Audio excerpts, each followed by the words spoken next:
you want to go through the technicalities before I call the meeting to order? Of course, we're good here, so I'll start. Thanks, Chair Peggy. So the meeting is live. Good morning, everyone. Before our committee chair opens the meeting and shares her remarks, I want to share some reminders for our meeting viewers and participants. For those watching on YouTube, welcome. Public meeting details, including times, locations, links, and resources, including our report packages, can be found on our website at nation.on.ca. On the very top of our webpage, click on About and select Board and Committees. To view today's package, select Communications Committee and today's June 10th meeting date. For our committee members and meeting participants, welcome to you as well. And thanks to those who were able to test and prepare for our first online meeting yesterday. This meeting, as you know, is being broadcast online and will be available on our website and on YouTube for future viewing. Your reminders. Please remember to mute yourself when you're not speaking and unmute yourself if you are called upon to speak. To be called upon to speak, that is, if you would like to ask questions or participate in discussions, please use the raise your hand feature on your device or wave at your webcam in the meeting. Once we're able, either the chair or myself will call upon you to speak. Please make sure to put your hand down once you're done, and if you can't find that feature, like I said, just raise your hand the old-fashioned way and we'll call on you. Note, if you're creating too much background noise or a feedback loop, we will mute you, and recall that you can't unmute yourself, or rather, I can't unmute you for privacy reasons, so you'll need to unmute yourself again when speaking. Feedback loops, so you know, are created and will sound like an echo or a screaming siren when you're using two devices for the meeting, which means if you're accessing video and the meeting through a computer and you're using a phone for audio, which is fine and encouraged if you have internet connectivity concerns, just please remember to mute yourself on your computer and turn the volume off on your computer. For each report and approval required, we will put the report name, page number, and resolution on the screen. For the request, once the request has either been read by the chair or myself, we will call for a mover and seconder. Please raise your hand physically or virtually, and we will acknowledge the mover and seconder before presenting the report. Once the report presentation is completed, the resolution of request will go back on the screen, and the chair will call for questions, discussion, and then finally a vote. Please, when voting, raise your hand or nod to approve your vote. The chair will also request for negative votes. Please speak up to report your votes against. And with that, I will pass it over to Chair Peggy Taylor to share some remarks before we begin our meeting. I'd like to welcome everyone and thank you all for your support at the meeting in March when you elected me as the chair again. And I also want to thank Jerry for filling in for me at that meeting because I couldn't be there. But glad to say that I'm back and I'm happy to be here. So with that, I hope everybody's faring well with COVID-19 and that you're keeping safe at home. And I just want to move on then to the item number 1, which is number 2, approval of the Communications Committee agenda. And the recommendation is that the members approve the Communications Committee agenda as submitted. Do I have a mover? Doug Thompson. Moved by Doug Thompson. Sorry, seconded by? Charles Armstrong. Charles Armstrong. All in favor? Anyone opposed? Hearing none opposed? We have... Looks good, thank you. Do we have any declarations of conflict of interest with respect to the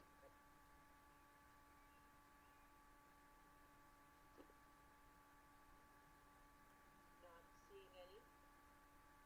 Second call for declarations of conflict of interest.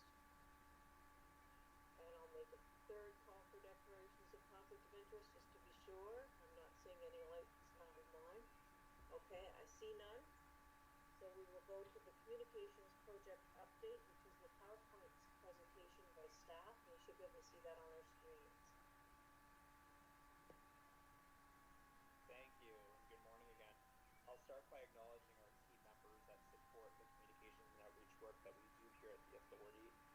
As with our in-person meetings, staff will present on the various topics and they'll speak directly to their reports. Since our last meeting and update, same with the addition of Carly Hutchison, who has previously worked at SMC as a summer student and on contract supporting our stewardship and engineering teams. We've welcomed her to our team to support some of our work this summer, including our free tree campaigns. Taylor and Karen are online with us today, and Kelsey is off on a much-needed vacation post her work on our free tree campaign, so I will be delivering her reports and updates today.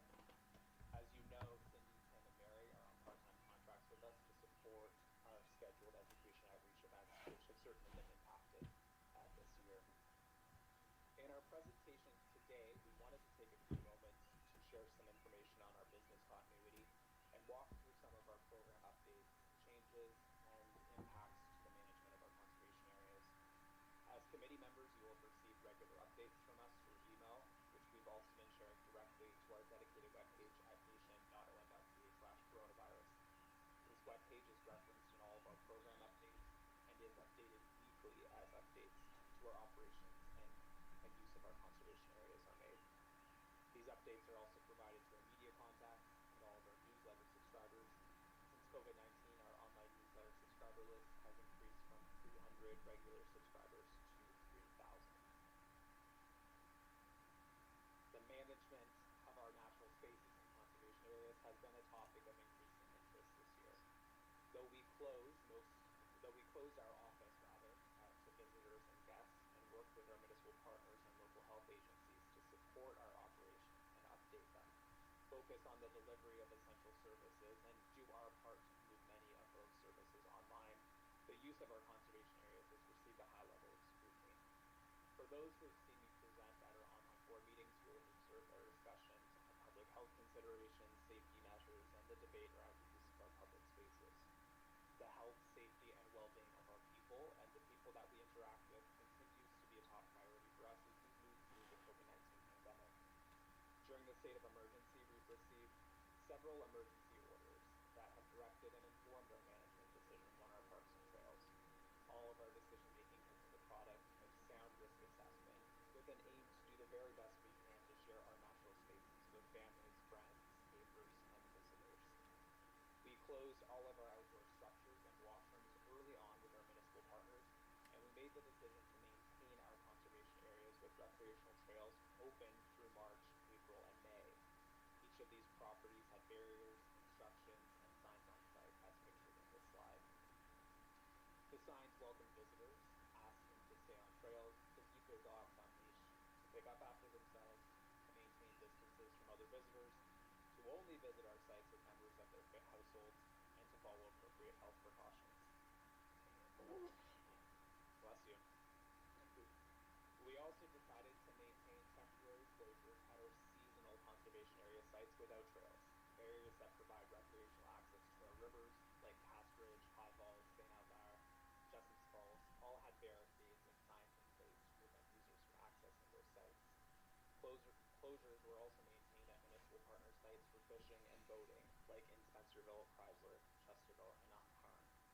The closures provided several things: compliance with the orders received from our health authorities, but also time for water levels to return to normal, and time for our crews to access the sites to clean them up and prepare them so that they would be able to welcome visitors back. Installing debris and safety booms on our rivers, cleaning boat ramps, installing docks, removing ash trees and other hazardous debris, while also maintaining our green spaces do take time. We've shared several messages, photos, and videos online to help direct people to places where they could safely explore their local environment while explaining why some of these spaces were temporarily closed. Since posting this video that I'm showing you, for example, at the beginning of May, we have now returned all of our picnic tables to our shelters, and we're happy to report that all of our parks are regularly open. We know that our conservation areas and natural spaces are needed now more than ever, and it's our job as people, environmentalists, and land managers to welcome people to step outdoors and into nature at our public sites. For this, we did our very best to get our sites ready, to continuously monitor our sites, address issues as they arose, and do our best to keep people safe. What's the impact on use? Thankfully, we began monitoring our conservation areas a few years ago using car and trail cameras. Our areas are certainly being used more than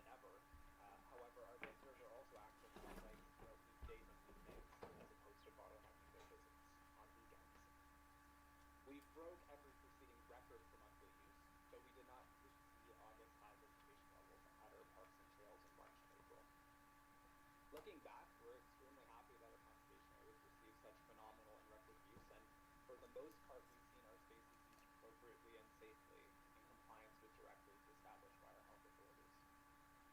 Help remind us that people were supportive of our move to keep our spaces open while other public land holders and partners closed their parks and trails. We received hundreds of messages and photos from trail users, reminding us how grateful they were to be able to visit our parks and trails with their families.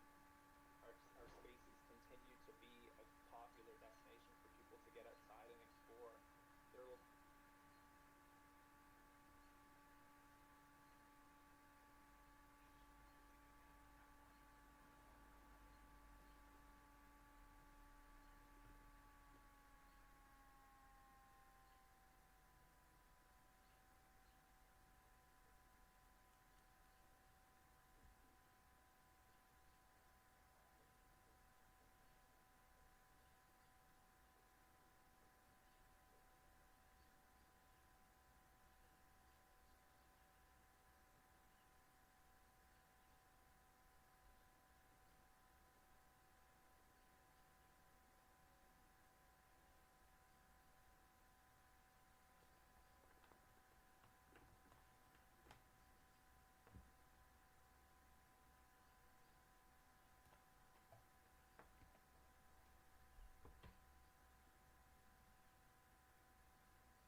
Have been rescheduled to this fall and spring 2021 tentatively. That'll be following provincial directives as they become clearer and available closer to the school year.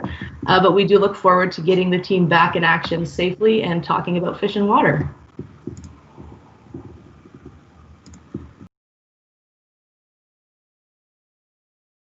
Status quo for our specialist high skills major programming.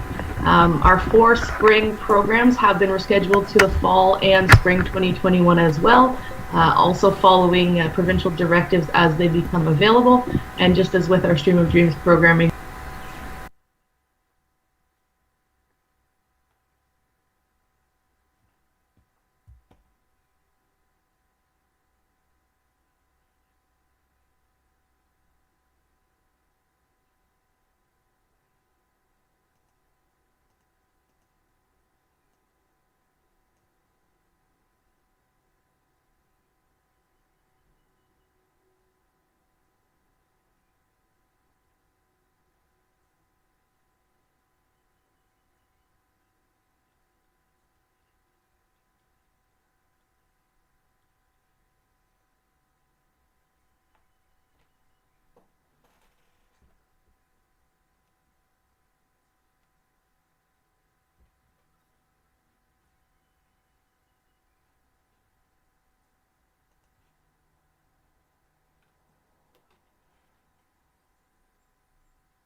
And getting Hang on, I can't hear her at all.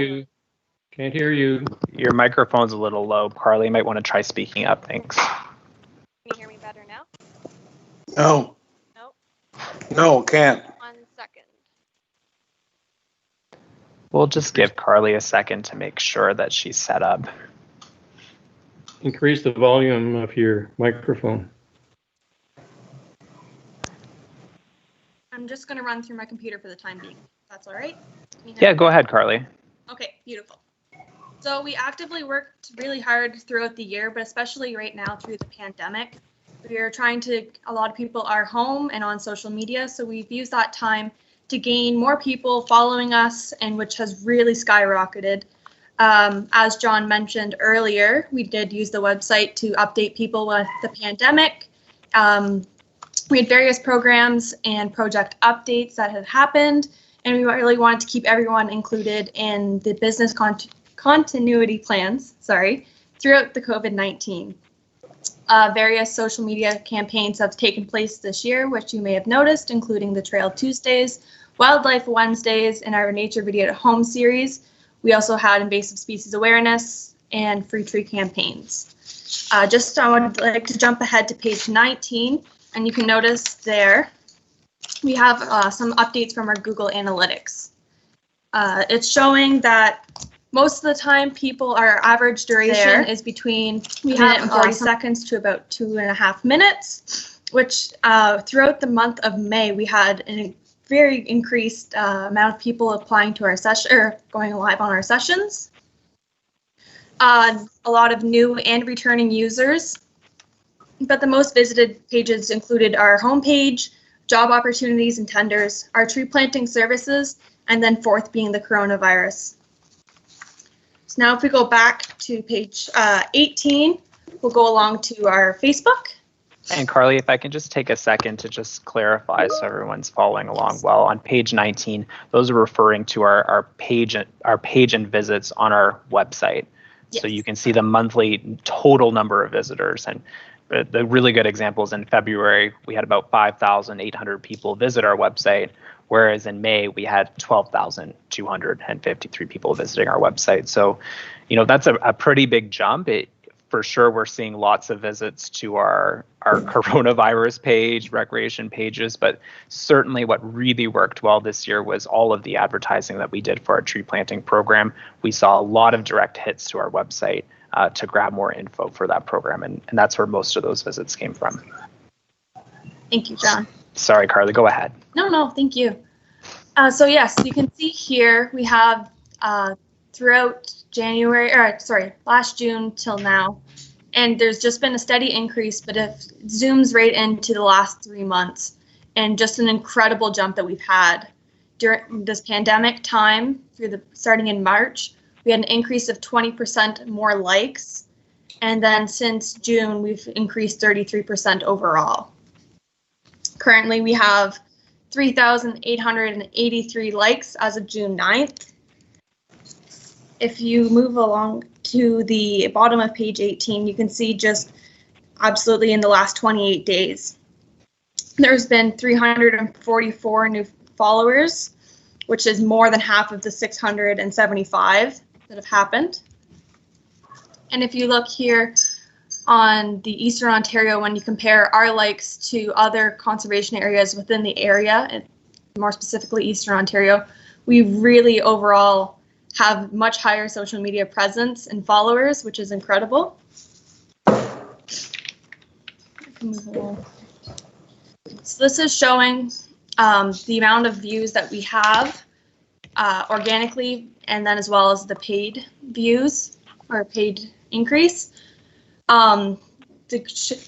Sorry. Carly, if I could just add something to this, and John mentioned earlier the difference between paid Facebook advertising and organic reach. So if you look at this graph in front of you, you'll notice that there are 2 shades of orange. The lighter shade of orange is what we would call organic or natural reach through our Facebook channel. The darker shade of orange is what we would call paid advertising reach through our Facebook channel. So obviously our organic reach is doing very well. You'll see that it spikes quite frequently. But you'll notice that the dark orange, the paid Facebook advertising, spikes in certain spots, and those are actually campaigns that we ran over the last couple of months on Facebook, depending on the program or the news that we had to share with people. So the paid advertising feature on Facebook has been very good for, as it actually allows you to target the demographic, the location, everything from age, and exactly where you'd like to target that advertising to run. So you'll see in early May, there's a large spike there, and that was actually a targeted Facebook ad campaign that we ran to promote our free tree giveaways, which was seen by over 20,000 people and generated thousands of interactions. Another example of a good opportunity to use a paid Facebook ad campaign would be when we announced the jurisdiction expansion into Clarence Rockland. We did issue a press release and we did do some communications, but we also ran, part of that communications was also running a targeted Facebook campaign, which actually allowed us to target residents within the municipality who were not previously a part of our watershed jurisdiction along the Ottawa River shoreline. So it actually gave us the opportunity to spread that news directly into that segment of people, and you'll see that the response was very positive based on the chart here. Thanks, Taylor. I will just run through some of our Facebook posts, some highlights over the last month that have generated a lot of interactions and engagement. This was a organic or a natural campaign that we run, which means we didn't put any money into this.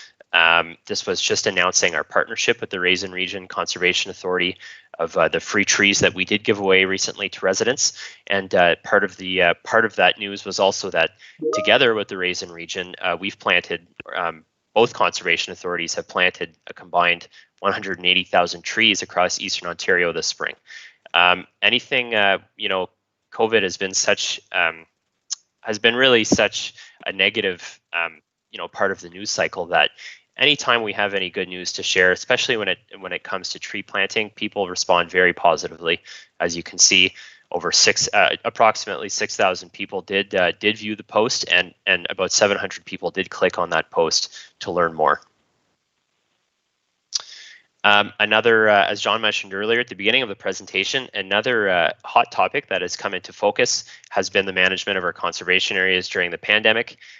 This year we did notice lots of eager people ready to get out on the water before the May long weekend. And when we did have that news and the go-ahead and the direction from the Eastern Ontario Health Unit and the province to safely open those boat launches, we did post on Facebook to let people know that they were open. Again, this is an organic post, something that we didn't put any money into, that generated nearly 5,000 views, 300 post clicks, and several interactions and engagements. We did have some leftover trees from the tree giveaways, and we came up with the idea to hold a social media or Facebook contest, which is a win-win situation, because in order to enter the contest, we asked people on our Facebook page to like our page, to like the post with the picture, to share it with their friends, and to comment on the post by tagging 3 of their friends. Basically, what this did is it allowed the post to reach over 12,000 people. So the first 100 people who follow these steps were entered into a chance to win a bundle of leftover trees. So really, it's a win-win in that we gained tons of exposure from this contest, tons of new engagement with people that we have never engaged with before, and the trees found a new home, which is always good news. And people are very happy. We hope that they're planted and doing well. This is a post that we did recently, and it wasn't the best performing post we ever did, but I'm just putting it here, and I'm going to talk a bit to it, and perhaps John would like to add some comments as well. But obviously, we're all equally concerned with some of the events that have transpired recently in the United States and that continue to transpire. We do want to remind people that our parks and our spaces and our natural areas are accessible and open for everybody to use. Really, they're the best places that you should be able to get out to enjoy nature, without having to worry about anything. And every once in a while, it's important to share these thoughts online. And we specifically were talking about a campaign called Black Birders Week. And I think I'm going to let just John touch on this campaign for a moment, if you don't mind, John. Yeah, sure. Thanks, Taylor, for that.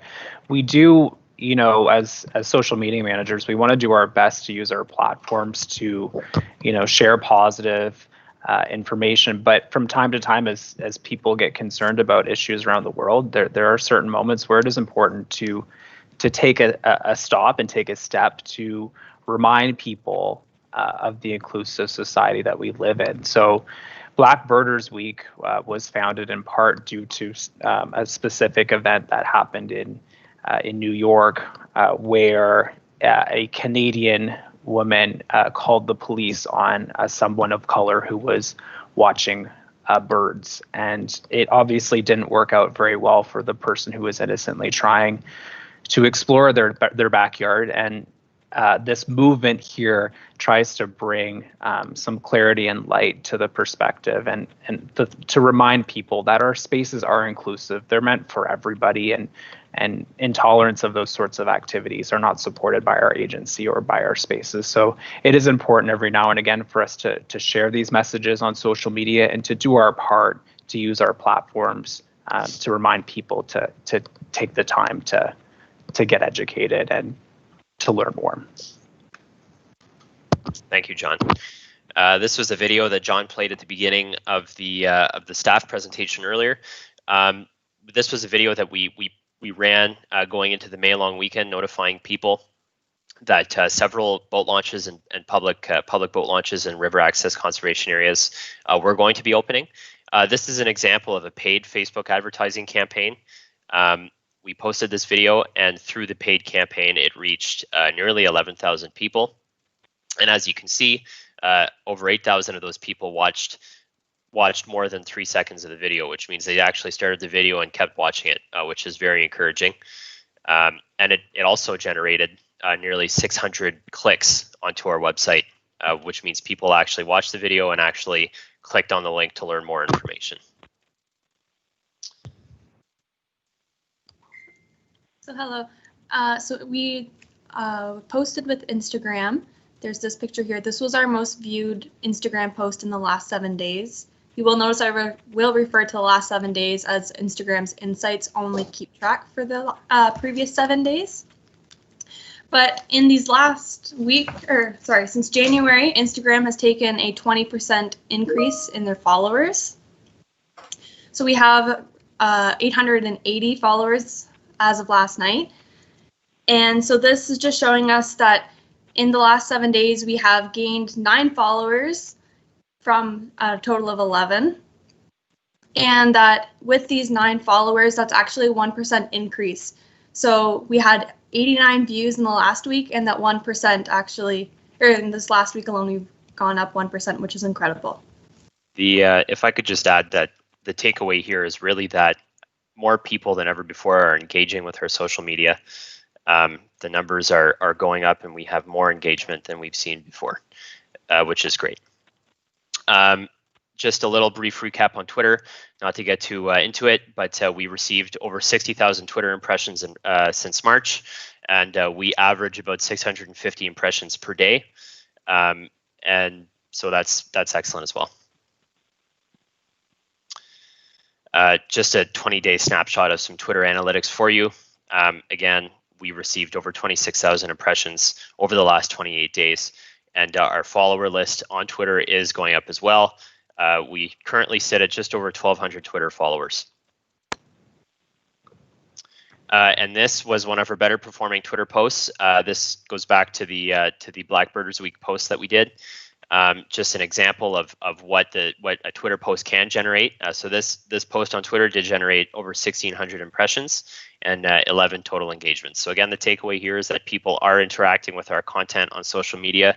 They are actually clicking on it. They are engaging with it, and we're seeing those numbers rise more than before. Thank you, Taylor. And if I can provide a final summary, it's really that these analytics, are really important for us to gauge which platforms work best to promote certain programs and activities. We know that different demographics use different platforms. We know that some programs are better served on Facebook versus Instagram. Our online content, in some cases, needs to focus on positive messages in our parks, where others platforms really need to focus on service delivery. So these analytics really do inform the work that we do, and we really do take the time to target our ads and use our money appropriately when promoting these activities throughout the watershed. If I may, Madam Chair, we can entertain questions on the report. I do see Tom and Byron with their hands raised. Okay, Tom? I'm just wondering why we're doing so much better on Facebook than the other two conservation authorities that come into Ottawa, Mississippi, and Rideau. Is it all about content, or I haven't checked their Facebook sites. Is it all about our content as opposed to theirs? Are they not doing very much on Facebook? I mean, there's a variety of factors, and we've talked about this before. Level of effort is one of them. I mean, looking back 5-6 years, we were at the bottom of that list. Looking back 3 years, we were at the bottom of the list. We didn't really have very many online followers. We didn't really use those platforms to promote our program. So you do get out what you put into it. That's a huge factor. And obviously during COVID-19, we're paying a little bit closer attention than we would have generally to make sure that we're using our platforms to take advantage of people at home. I also think that because we do receive hundreds, if not thousands of Facebook direct messages through Messenger weekly and monthly, I think because a lot of people are using the platform to interact with us, to ask us questions from what bird is this to what tree, or how can I plant trees next year, or is this park open? Because a lot of people are engaging with us now on that platform, we're seeing more use. And I think that's probably a really big factor in our reach continuing to grow. That doesn't mean that the other partners aren't using their platforms, but I'm sure if you check them out, you'll see that each platform is used a little bit differently. Any follow-up, Tom? No? Okay, Byron? I just think you guys were really innovative and should be commended on how you came up with the idea of involving the households in order to get rid of those tree seedlings. Mm-hmm. Really good job. Really innovative in this, COVID-19 times that we're in. So you guys should be commended on that. Thank you, Byron. Appreciate that. Anyone else? John, are you seeing any hands? No, it looks good. Thanks, everyone. Okay, I'd just like to echo that. The staff have been doing a great job at being very innovative, and the Thursday video that goes on Facebook is amazing, and I've heard a lot of comments from people who are homeschooling, so that's nice to see. Do we have anyone opposed to this? Not hearing anyone. All in favor? Seeing a couple hands. Yep. Okay. So this one is passed. We have received and filed the media. Next is the 2020 Municipal Work Plans. Recommendation is that the Communications Committee approve the 2020 Municipal Work Plans. There are a number of them there, and this is a bulk approval of I can't remember the count on them, but what is it? One for each area. Mm-hmm. They're on the, let me see if I can just back up here. We have an example attached to your presentation. We've used North Dundas, and of course, all of them are uploaded on the website in the link that we provided. We do need a mover and seconder before we can have Karen present on this topic. Correct. So do we have a mover? I see Jerry and Tom. Yep. Okay. Moved by Jerry, seconded by Tom. And Karen? Thank you, Madam Chair. So the report is on page 20. It's a request for the 2020 municipal work plans as mentioned. Most people are familiar with these summary documents, which include an overview of our programs and services, our accomplishments to date, highlights and statistics, as well as priorities for the year. Team leads do use these to review the work plans with each municipality. So having said that, we'll walk you through one virtually today. We've chosen the North Dundas. You'll see that the first page of content is our Fostering Landowner Stewardship page. Here you'll find information on trees planted, private forestry info, forest visited, funding provided, forest management programs as well, community forest management information, our water quality improvement projects, and funding that was allocated in each municipality is highlighted there, as well as some priority actions for this year. In the next page, it's the engineering and planning page, sort of summary page. So what you'll see here is information on our water control, structure management, and floodplain mapping that we've updated to date. Planning, septic, and regulations approvals numbers, which have been completed to date for each location. Watershed condition statements issued, as well as priority actions for this year. Moving on to the recreational opportunities, so our conservation areas and parks page. It's highlighting the conservation areas and parks for specific locations depending on the work plan. Visitor statistics throughout the previous year. Any property repairs, maintenance improvements projects that might have occurred in each area is also noted there. The management of S&C owned land is also noted, and again, priority actions for this year in each location. The next page is our science-based decisions page. So our monitoring and reporting. You'll find information on our water quality and quantity data collection, as well as our programs and development approvals. Here you'll find information on watershed report cards that were produced, summary information on habitat restoration projects and management activities occurring, and again, the actions that we're prioritizing for this year. And the last page is the communications and outreach page, so empowering communities and youth. This is where we talk about our youth education programs, how many people we've interacted with, how many people we were able to connect with, for outreach activities as well, events also. We highlight our support for environmental initiatives and community projects here. And as mentioned previously, due to COVID, I mean, we're always adapting and looking at innovative ways to stay connected and connect with our local communities and youth as well. So that's pretty much the summary there. Thanks, Karen. Appreciate it.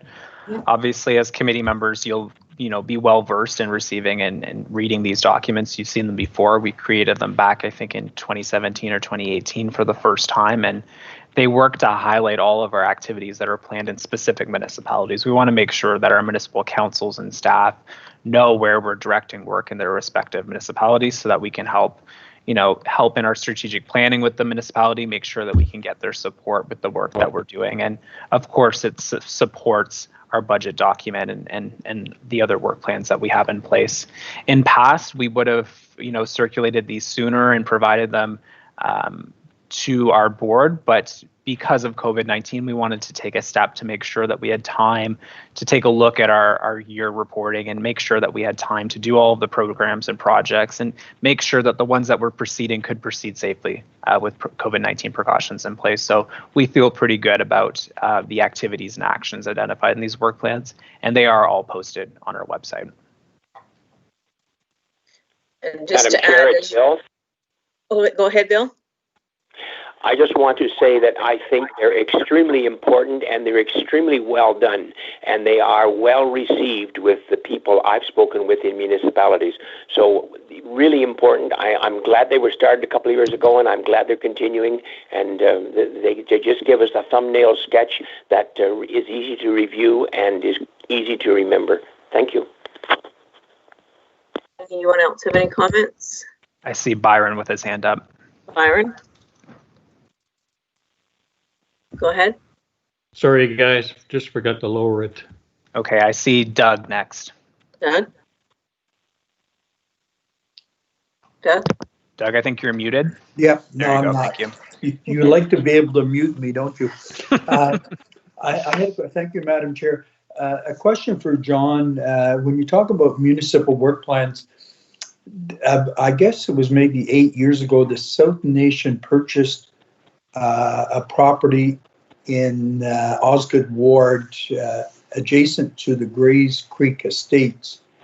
And that, my understanding was that was to be developed into some kind of a walking trail. And I talked to Pat Pitts, I guess a few months ago, and he wasn't sure that we had property there, but he did come back to me and say, yes, we did.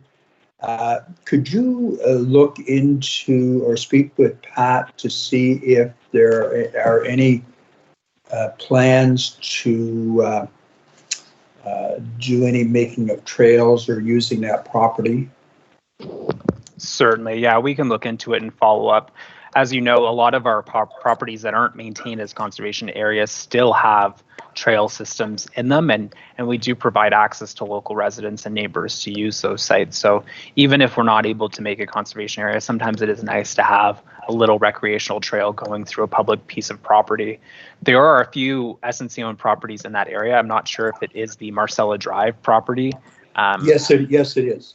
So that's that property. That's a pretty nice one, actually, and was a partial donation from the LeCarry family a few years ago. Yes. We do have plans to do work at the Marcella Drive property. We do have access to that site now, which was obtained last year, which is great. Yes. It is being surrounded by a subdivision, and which continues to grow. So we want to make sure, as the community grows around that 100-acre natural space, that we do our best to protect it and to see a good and reasonable way to get community access. So yeah, Doug, it's on the books to explore and see what we can do at that site. It certainly isn't on the schedule for this year, but we will be planning and seeing what we can do best there. Because it is, thank you for that, because it is fairly close to the village of Greeley, so it would Yes. be, there's a large population there. So, okay, thanks very much. And it is a really beautiful property. We've got a provincially significant wetland going through it. We'd love to do something there. So it's a great asset. Yep, thanks very much. Thanks, Doug. Any other questions or comments? Yeah, it's Charles Armstrong. Go ahead, Charles. Yeah, it's following on from one of Doug's questions. Do we have a large number, or how many of the South Nation conservation properties are being surrounded or in some way being threatened by urbanization? Do we have a know of that? Yeah, that's a great question. Thanks for that, Charles. We do have a pretty good idea. And obviously there's lots of properties we own that, are surrounded by rural communities or farms, which is great. Like the Oshman Forest is a tiny little forest nestled in a big open agricultural space. But like the LeCarry property on Marcella Drive, we do have large 100-acre properties that eventually will be surrounded by communities built around them. The Russell properties are perfect examples, W.E. Burton and Tweed. When you look back at the management plan from the 1980s, I mean, it was surrounded by open fields, right? And now we know it's surrounded by the community of Russell, which is great. So there are a few properties of interest. We also look and work with the townships whenever there are big subdivisions going in place or big communities being built to see what best ways we can work with them to make sure we have good green space access. There are a few properties in Ottawa. There's two that we are doing some restoration work at next year through a partnership with OPG that, eventually will be surrounded by communities. So we want to make sure that we're able to handle the threat of invasive species and make sure that those properties are going to be ecologically sound as those communities are built. So there are management activities planned on those properties. Yeah, I think that's what I was heading down, and the necessity to get management plans, long-term management plans in early before the development actually makes many of the ideas moot. Of course, yeah. What we do have right now, which helps inform our decision making, is we do class our properties based on what we think the intended use or purpose would be long term. Obviously, there's sites like the LeCarry property that might be really good future public access, or there might be other sites where we would really prefer for them to stay as an active managed forest for forestry operations. So we've got a little bit of everything. When we look at the 12,000 acres of property that we own, there's about 2,500 acres that we don't permit hunting, for example. So we've got multiple uses. We've got that in mind. And as our community's built, it's a really top of mind decision making for us. If we know that there's going to be future access, we want to make sure we can do our best to plan for it. Yeah, thanks. Of course.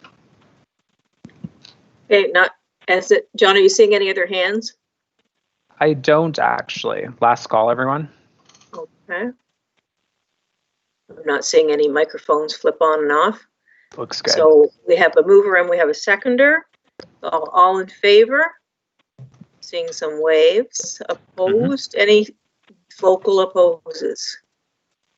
All right, that one is passed. So we're moving on to the 2020 free tree pickup and deliveries. The recommendation is that the Communications Committee receive and file the update of the 2020 municipal tree giveaway activities, and further, that the committee recommend that the SNC Board of Directors provide annual support for community free tree campaigns. Sorry. Do we have a mover? I see Byron. Byron, and a seconder? I see Lawrence. Okay, Lawrence. And John, you're on. Thank you. So I will present this report on behalf of Kelsey. I want to take a few moments just to walk you through kind of how the program rolled out and some of the decision making that went into it. Obviously, over the last 2 years, we made the decision to host municipal tree giveaways. There were several reasons to hosting the programs, but obviously our main intent was to promote forest conservation, to engage with people in a new way, and do our best to get more people into our tree planting programs. We wanted to use this program as a campaign and as an advertising tool to remind people of the important services that our forests provided. So this was a direct recommendation from our Forest Conservation Initiative report that we published in 2018. And you'll recall that we had a group of stakeholders that reviewed our programs and our municipalities' programs over several years to come up with some really good, sound recommendations for us to implement. So we were happy to be able to implement it last year and host our first tree giveaways ever. Last year they were widely successful, well received, but we did definitely have more interested people than trees, and we needed to refine our program for this year. It was difficult working through the program in the beginning in March as the emergency orders were received to figure out a really good, safe way to provide this program if we were able. We obviously had the trees already ordered. They were being pulled from the ground, so we needed to make a decision that would, make the most sense to protect our people and also to give people that we interacted with a really good, safe encounter and a positive experience during COVID-19. So we did receive a provincial order from the province and our health authorities that tree planting services were considered to be essential, which was really great news to hear. And we did see later on during the period that they did allow garden centers and nurseries to begin operations and doing curbside pickups. So the timing did work out really well for us to be able to deliver the program.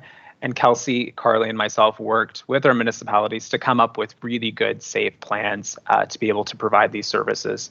One of the things that we did is we confirmed with our municipalities to make sure that they would support the activities.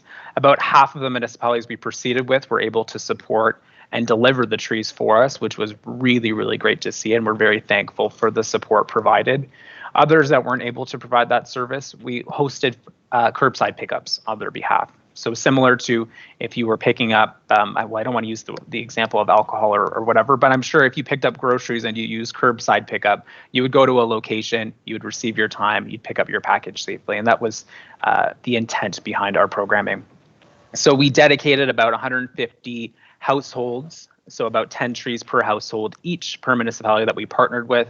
And what we did is we launched an online reservation portal that we built for people to indicate which types of trees they might prefer to receive, when they would be available for pickup or delivery.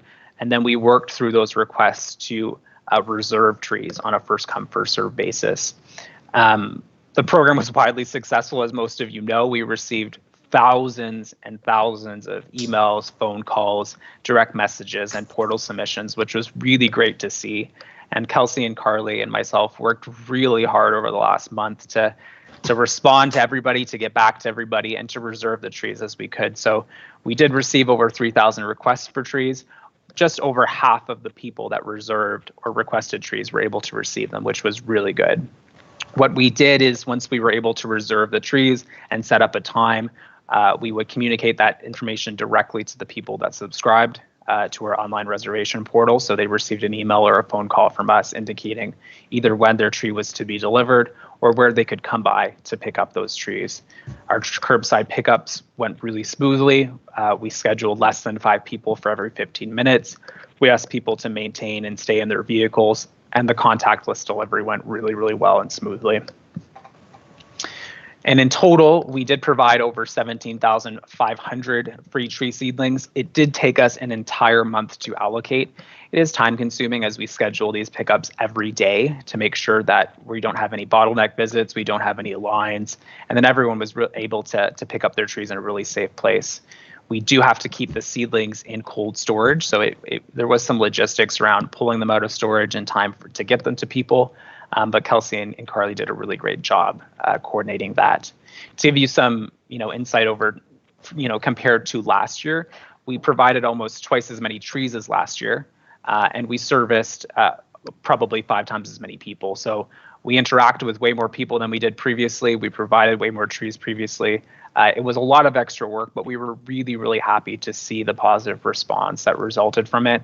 And like I said, it was a really, I think, small, kind, and simple gesture that we were able to do to give families something to do during the COVID-19 pandemic, and we're happy to see that.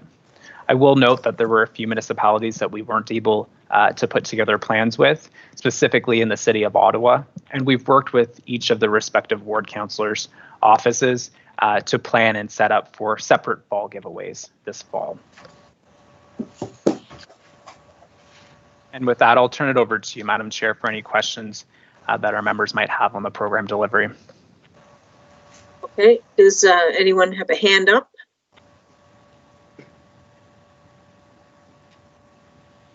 No? I don't see any hands. I have got a question for staff on this. Mm-hmm. The funding for these trees, given that we are asking that the board provide annual support for the free tree campaigns, the funding for these has come from where in the past? In recent years, we've used the funding received from 2017, which was a special commitment from our municipalities to create the Forest Conservation Initiative. So we've been using funding received from that program to support the purchase of these free trees. What was really great this year is Forest Ontario also was able to chip in, which they haven't done previously. Under the new program that's now funded by the federal government, they were able to offer us some additional subsidies to buy more trees, which really, really helped out. And of the municipalities that participated, we do ask for some cost share funding because it is above and beyond what we would generally do with our own programs. And about half of our municipalities provided additional money, so about $500 each, to buy even more trees for their residents. So we've seen a good partnership with our municipalities and from Forest Ontario, and we anticipate that, in next year and in future years, should we be able to continue doing this, that we'll be able to get some support from them as well. So is the special commitment funding from 2017 depleted? It's not yet depleted. Obviously, we'll see where we get this year with our action items, but and whether or not any of that funding would roll over into 2021. We would need to bring a report back to the board to show board members how much this would cost and who the funders and supporters would be for the program if it continues. I'm asking these questions now because at a board meeting, I can't. Certainly. I have a budget of interest. The budget on this program would have to come back to the board so they understand the financial needs and merits of the program they request. Okay. Chair, it's Doug Thompson. I have a question for John. Go ahead. John, you had mentioned the City of Ottawa reps are planning a fall distribution. Mm-hmm. What is the time frame? For example, if if the province doesn't loosen the restrictions enough to have the typical giveaway, what is the time frame for distribution of trees? Like if let's say that the orders continue on till October, will you have to go back to the way that you handled the other municipalities in the spring? I think the program good question, Doug, and thank you for that. I think the program and the reservation portal that we created really helped us to engage with more people than we ever had before. But obviously it is a lot of work to be able to communicate with thousands of people directly. We would plan to do the same, Doug. We don't want to step away from the tool and the program we've created. We would want to do those online reservation portals to make sure that we don't publicize these events and we discourage crowds gathering and large people fighting over a bag of free trees, that is. But I'd also be afraid to come out in advance of what the province or our health authorities might say and provide a clear timeline on that. What will have to happen in the fall is we will have to use potted trees, so small, 1 or 2 gallon sized trees and shrubs to give away, because we can only plant seedlings in the spring. We can only pull them out of the ground in the spring. The tree planting season in the spring, the window is quite small, so we, the city asked us to wait and we really couldn't, right? So this is kind of the best, I think, fit to be able to do giveaways in the city, is to do a smaller order, use a reservation portal, do potted stock in the fall. But whether that date is September or October, it doesn't really matter much for the tree. So we won't come out ahead and pick a date on that. Okay, thanks very much. You're welcome. I think I see Lawrence's microphone is off.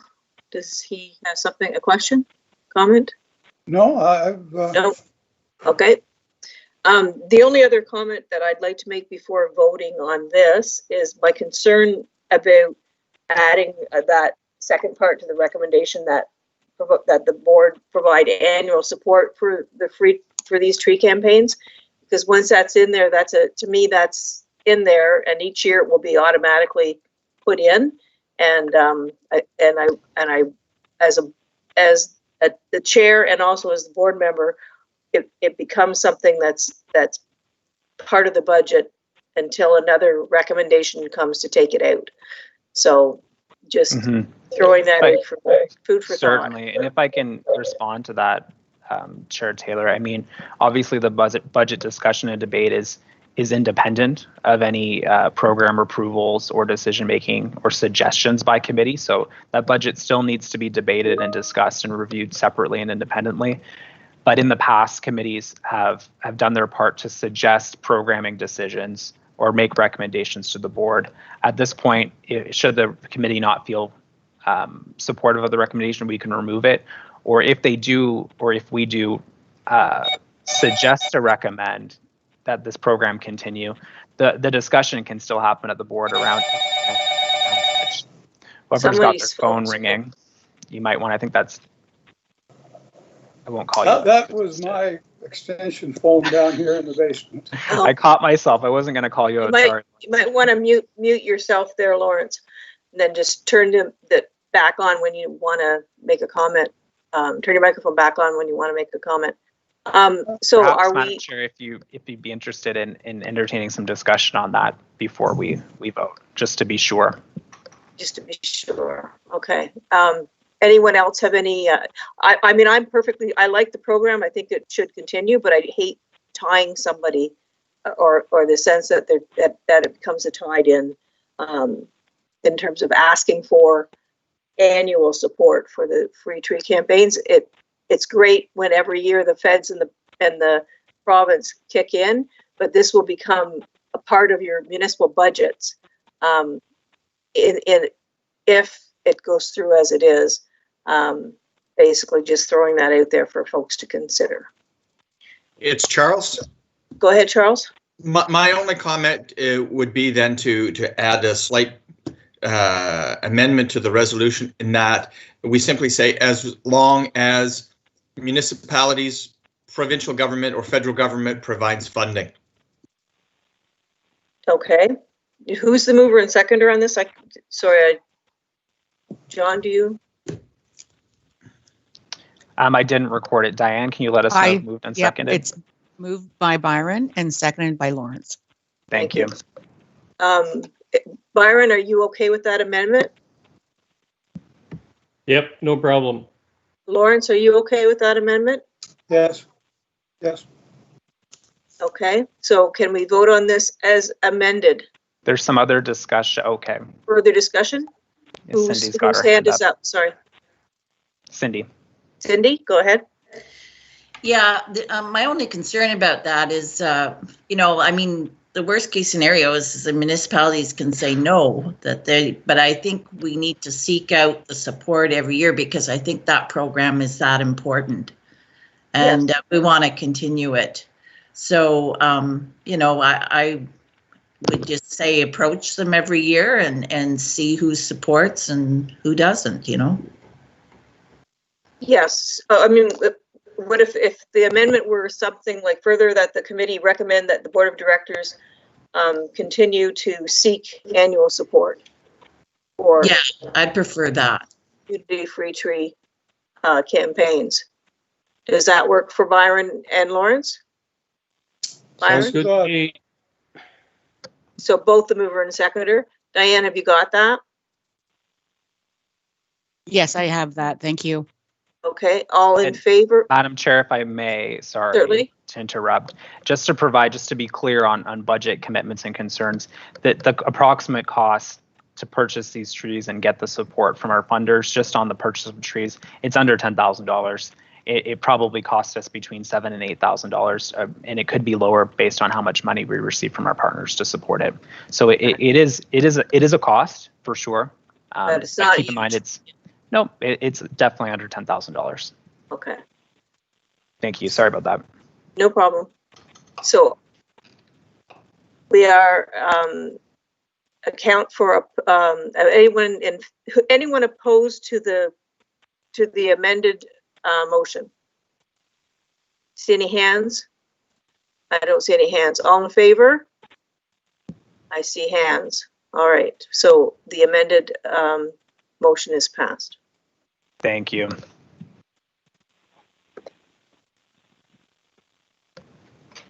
So we are at item 6E.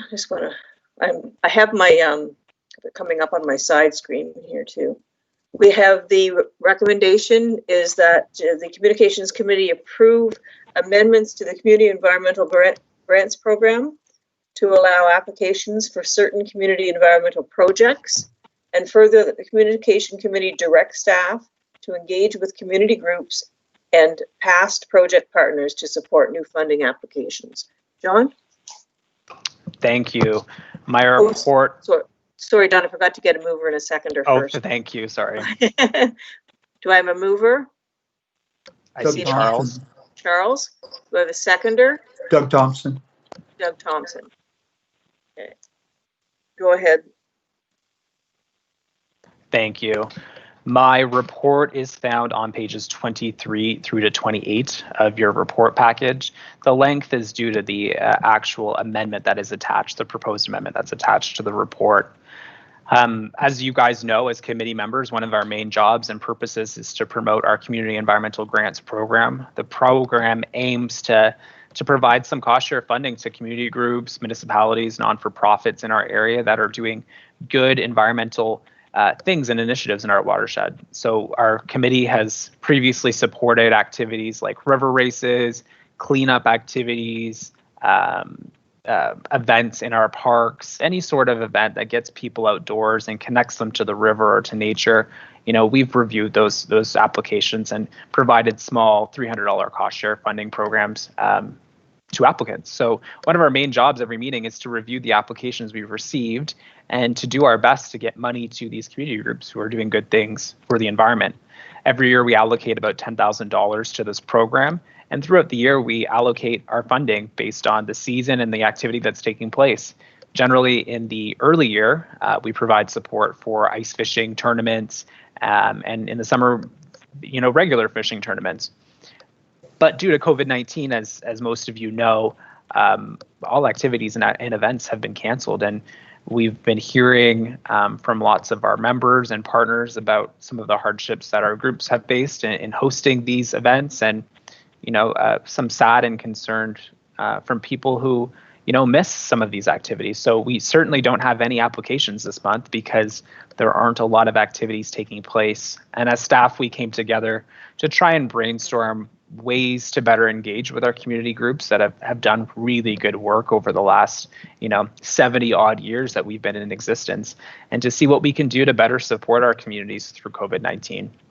And so as staff, we are suggesting to the committee to consider amending the program.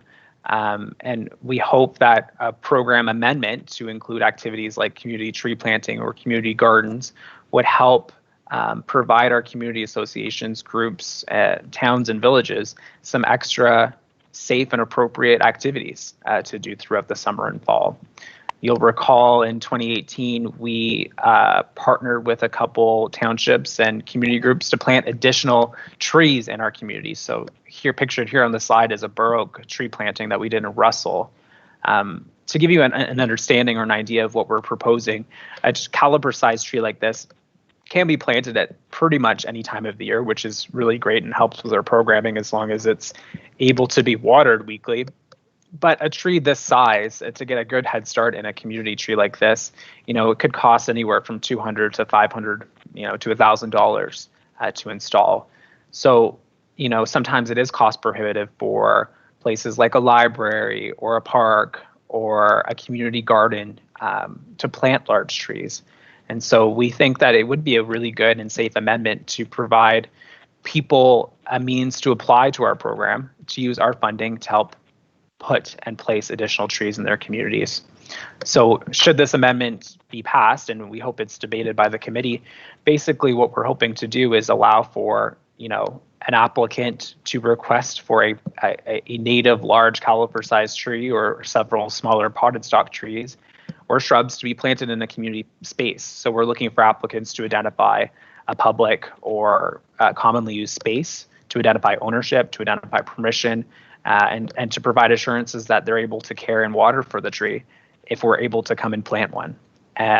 So that would be a really great, we think, way to better use our funding to engage people in environmental activities this summer and fall.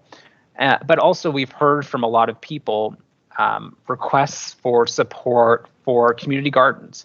And we've debated this in the past at our committee, how best we can support these sorts of initiatives. And we haven't had a good means to do so in the past. So we would like to table that for your consideration as well. Could we use this program to also cost share, fund the creation or upgrades at community gardens?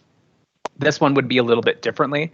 We wouldn't be able to provide any on-site support or services to people doing so. But if there's a community group that needs some funding to kickstart their community garden initiative, or if they need to install a fence or a barrier or new plots, is there a way for us to help them do that? And that's what we'd like to table for your consideration today. So, Madam Chair, we're looking at a potential amendment to our community environmental grants program, an amendment to allow two different specific types of applications, one for community tree and shrub planting and one for community garden.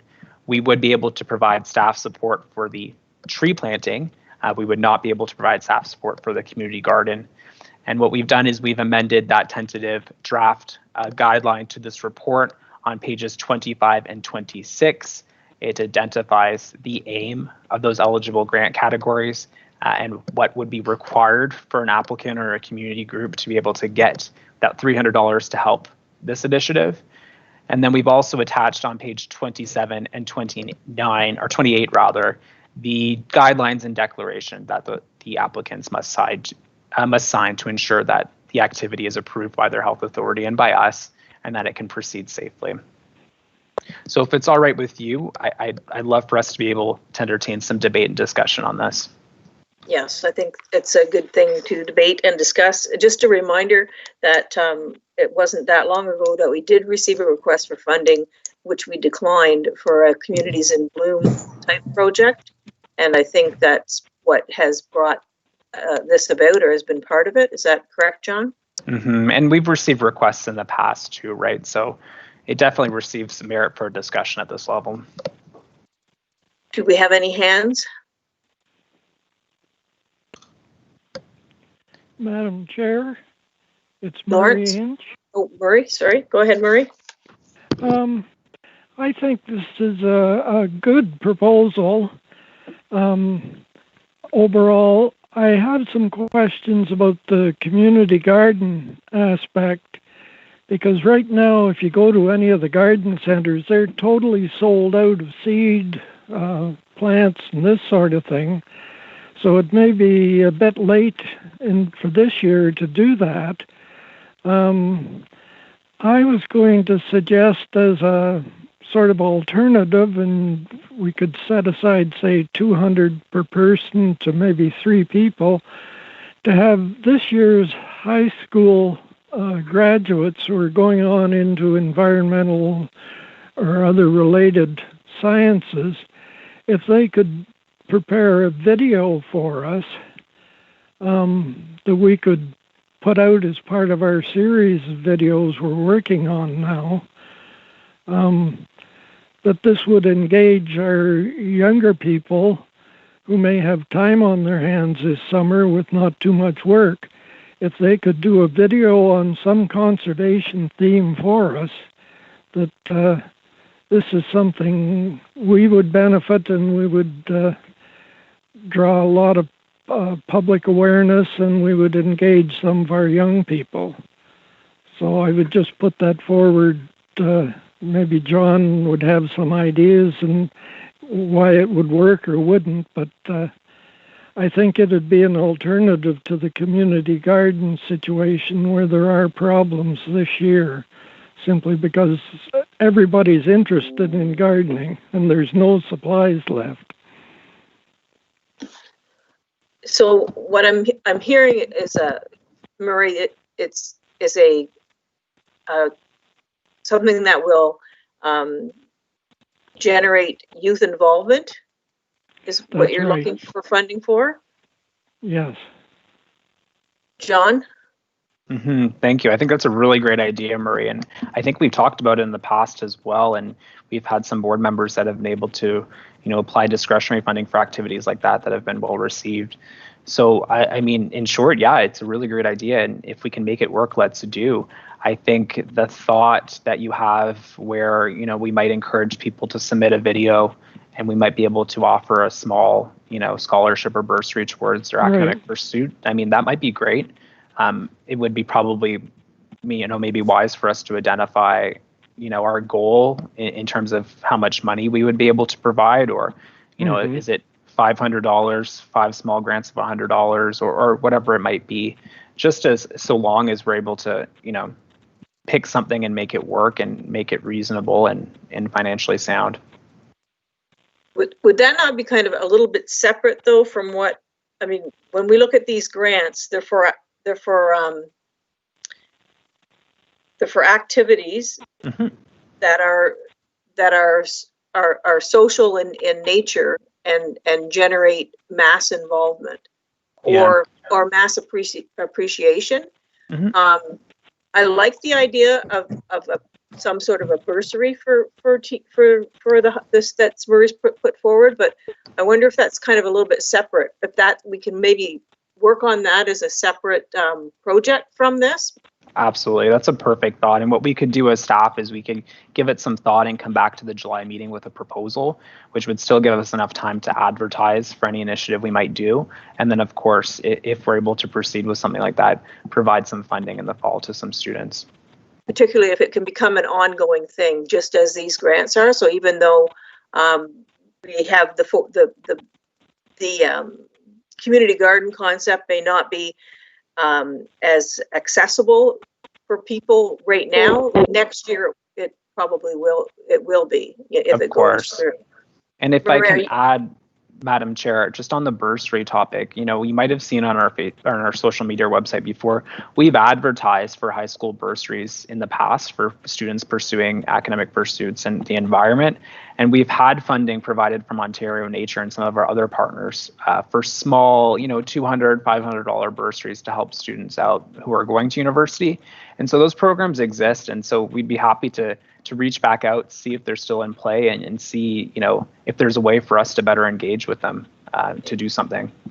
Marie, does that work for you? Are you still there? I'm still here. Yes, it can work. I just threw it out as a subject for debate, and then, I'm not married to it. So if there are other members of the committee who have observations on it, I'm prepared to accept or follow along with whatever the committee decides. I think bringing it forward at the next meeting for a topic of discussion, if John, we could put that on the agenda, that would be great. I see Lawrence's hand up. Yes, this time we're going through now hopefully is sort of a one-off time, whether it lasts 1 year, 2 years, or 3 years. Whatever we do that helps our citizens is fine with me. However, I don't want to tie us down to doing this forever. This is sort of a one-off occasion. Hopefully. Thank you. Madam Chair, Bill? Bill, go ahead. I like the concept of letting the staff review and come forward to the July meetings with different recommendations. I also suggest, and I think John would appreciate, if any board members or committee members have comments that they would like to give to John and the committee or the staff for during the preparation, that would be worthwhile as well. And I do agree that I think we're doing a one-off and it wouldn't be precedent setting, although we can make that decision as time goes on. Thank you very much. Thank you. Do you see any hands, John? Because I'm not seeing. I see Cindy next, but if I can comment first, Cindy, I do want to point out our request in the report is to do exactly as Lawrence has suggested, to do this as a one-off and to try it out and see what we can do to better help people and engage them in the environment, and then bring that back for committee review again for 2021. This would be a 1-year only amendment, and in 2021 we would need to reapprove our new guidelines for the program. Okay. Cindy, you want to go ahead? Yes, thank you. I love Murray's idea, and just to add on that, because the high school grads of 2020 kind of missed out this year, so I don't know if we wanted to even consider approaching the schools and seeing if we could get a tree planted on high school properties to honor the 2020 grads, and they could help plant the tree, some of them, and maybe the kids that are more in the environmental studies or what have you. But, again, you can't have huge numbers because we can't have mass involvement right now. But, just getting some of them involved, something to look forward to this summer, to plant a special tree to honor those grads. And the other thing I was just going to mention, there's also groups which has become a subcommittee of Dump the Dump, but the Eco East group in Russell is looking for projects, so they might be interested in planting some trees somewhere. So, and Charles could address that. So, thank you. Yeah, that's perfect. And obviously, we would be looking to groups like Eco East to help identify a good place for a tree in their communities. It's Doug Thompson here. Just as a bit of a follow-up, for the last 5 years, I've given a bursary to a graduating student at Osgood Township High School from my board discretionary funds, and they set up a prerequisite. It has to be somebody who's interested in the environment and plans to continue in that field. So that's something I would share with John. I think it's a good idea, and hopefully it will continue long after I'm gone. Thank you, Doug. Any other hands, John? I don't see any, and if I can provide a comment, maybe a summative comment, that is, I think we're all pretty well in agreement that, or it seems to be, everyone seems to like the idea of a community tree plant, even if it's us doing it on their behalf or a community group identifying the space, or as Cindy mentioned, if there's a way for us to better engage those students that are missing out in these activities later in the fall. I mean, that sounds really good. Murray's comment, though, on the community gardens is a really important one. It is challenging, and it might seem like we've missed the cue a little bit to better help our communities get those community garden plots in place. But we're more, I think, as staff, looking towards ways to better get communities set up next year, right? If there's a way for us to help fund the creation of a plot for a community garden, or some of the lumber required to build those plots, I mean, that could be something that could be used for the program as well, as a way to set them up for next year. The only thing that I noticed in reviewing it, and maybe I'm misinterpreting it, but on page 27 you have item 7 that sets out that they have to put banners up. That won't apply to a community garden because you're not going to raise a banner.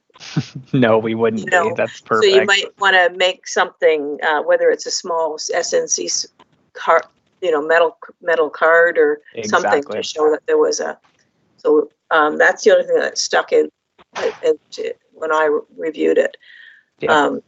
So whether there be an amendment there before it comes to the board to sort of make sure that that is clear that it doesn't apply to your garden.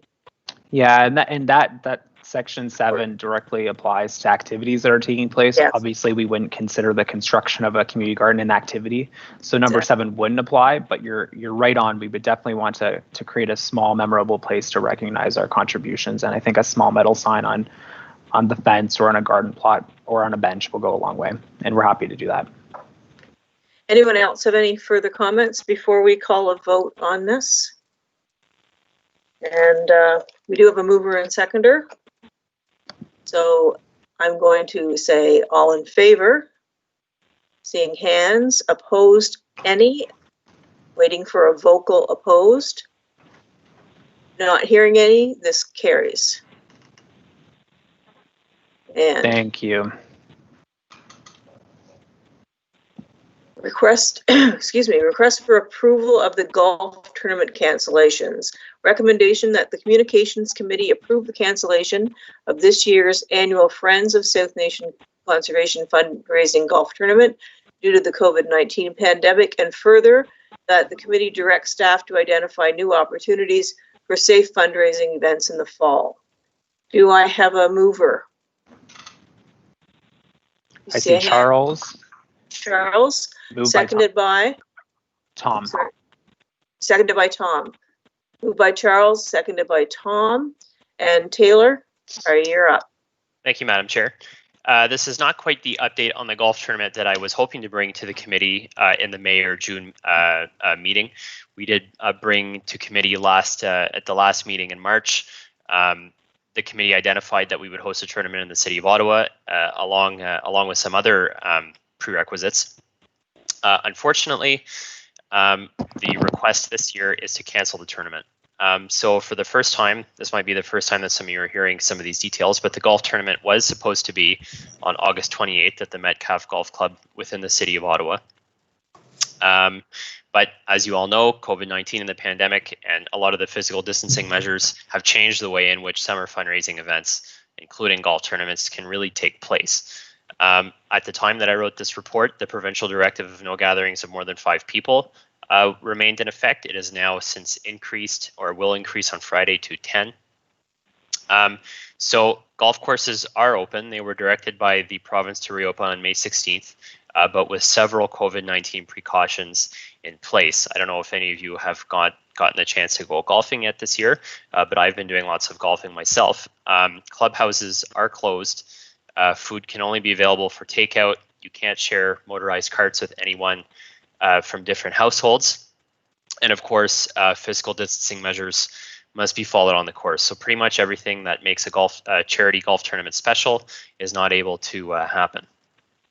Further, there is some concern from the staff that perhaps securing tournament sponsorships or donations or player participation from municipalities or some of our community groups may be challenging, as you all know, local businesses and some community partners could be facing a lot of financial hardships these days. And a large chunk of the fundraising dollars that we raise from the golf tournament don't really come from player participation, but more so from securing sponsorships or donations from people in the community. We would not be the only one canceling our golf tournament this year. Other charity golf events are canceled throughout the jurisdiction, and a lot of municipal ones too. SDNG and UCPR are two notable municipal golf tournaments that are canceled. It's worth noting that we signed no contracts and no deposits were ever made with the Metcalfe Golf Club for the 2020 tournament for this exact reason. But we do recommend hosting an alternative fundraising event in the fall, whether that's virtually or in person, depending on public health advice. And if we do go to the slideshow, if we go to the next slide here, the reason for that is the golf tournament, not hosting the golf tournament is a loss in fundraising revenue.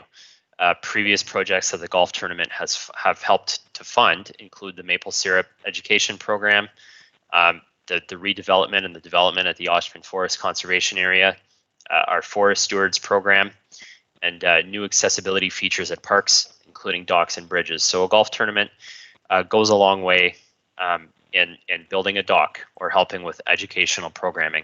So it is a loss not hosting a golf tournament. And we do recommend hosting an alternative fundraising event in the fall. And I'm actually hoping that the committee could come together right now and just have a little bit of a discussion on some ideas or options that could be on the table. I know as staff, we've briefly discussed perhaps some sort of virtual auction, or if restrictions are loosened in the fall, perhaps some sort of barbecue at the office. If we could discuss a little bit, that would be fantastic. And we will also come back to the committee following this discussion in September with actual recommendations on how we can move forth with this.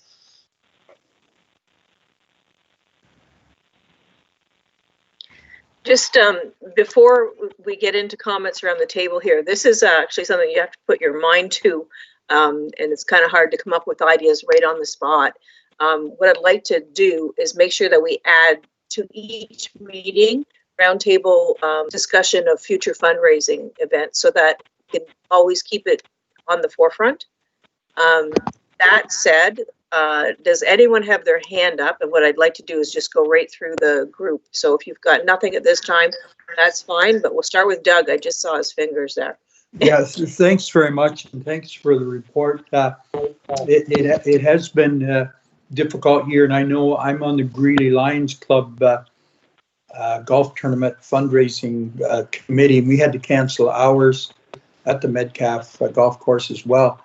The one thing I would just caution about a fundraising event in the fall, I understand, and I'm not a down person, but the businesses that you would, and even if it's an online auction, it's going to be really difficult, and it might send a bad message out if we go out for a fundraising event in the fall. Just that it's given the fact that that it's been for businesses and individuals financial hardships, and they could continue for some time, and just the concept of doing a fundraiser in the fall, I would suggest that we think of just like everyone else taking a hit for this year fundraising and start and wait till next year. Thanks, Doug. And obviously those considerations are top of mind for any event, or whether it be virtual or real, that we're able to plan. Madam Chair, I see Cindy, then Tom, then Byron, then Lawrence on the list. Okay, Cindy? Thank you, Madam Chair. Yeah, I had thought about this. It's really unfortunate that the golf tournament is canceled, because I was saying when I was there at the golf tournament, I never saw more than 4 people come at a time, but if that's the way it is, it's for gathering after. But my suggestion was approaching some local artists that paint pictures of the watershed and the conservation areas, and I can name you at least half a dozen that I know that do this. And if they could donate a painting, we did it here in Russell as a fundraiser, and I am telling you, in a week we raised close to $5,000 for the local food bank from one painting. And it was put up, the painting, and the tickets. I know Tom participated in this as well. That was done by local artist Paul Shibley, and the painting was it was $5 a ticket. Some people would, buy 4, 5, 10 tickets, and it really took off. And so it's a possibility, because we have at least, just in Russell alone, probably half a dozen artists that do paint the conservation areas and the watershed. So you could have a beautiful painting, maybe more than one artist, and they get the profile, and we get one dock, as I learned, it's about $4,000 or $5,000. So that would help with that. Thank you. Great. That's a nice idea. Thank you, Thanks. Cindy. Next was Tom, and then Byron, and then Charles. Okay, for starters, I'll back Cindy on that. That's a great idea, and that one painting raffle, I guess it was, in Russell really worked well. And we could do that kind of event with several artists. The other question I wanted to ask, and it might be in the paperwork, which I don't have in front of me, how much money did we raise last year in the golf tournament? Taylor? Taylor, do you want me to take that, Taylor? I think it always depends, and it depends largely on our sponsorships more than our registrants, but we're always looking at between $6,000 and $12,000 in revenue. When we're able to get $10,000, I mean, that would create a new accessible dock. When we look at the High Falls dock that we installed 2 years ago, that was paid for solely by golf tournament revenue. So that cost about $10,000. But like Cindy said, a smaller dock, $4,000, one fundraising activity could equal a new dock. And John's right on. In the tournament last year, we raised about $5,000 to $6,000. Okay. Tom, All right. Further? No. Okay, Byron? Sorry, it was on mute. There you go. If you're looking for fundraiser stuff for the fall, there's always a corn roast. There's always a pumpkin pie eating contest. Oh my. There's always a pumpkin smash contest. Those are all fun events that can be done, involving families. I don't know if we would like to charge for some of this stuff, but just some ideas that I'm putting out. Okay.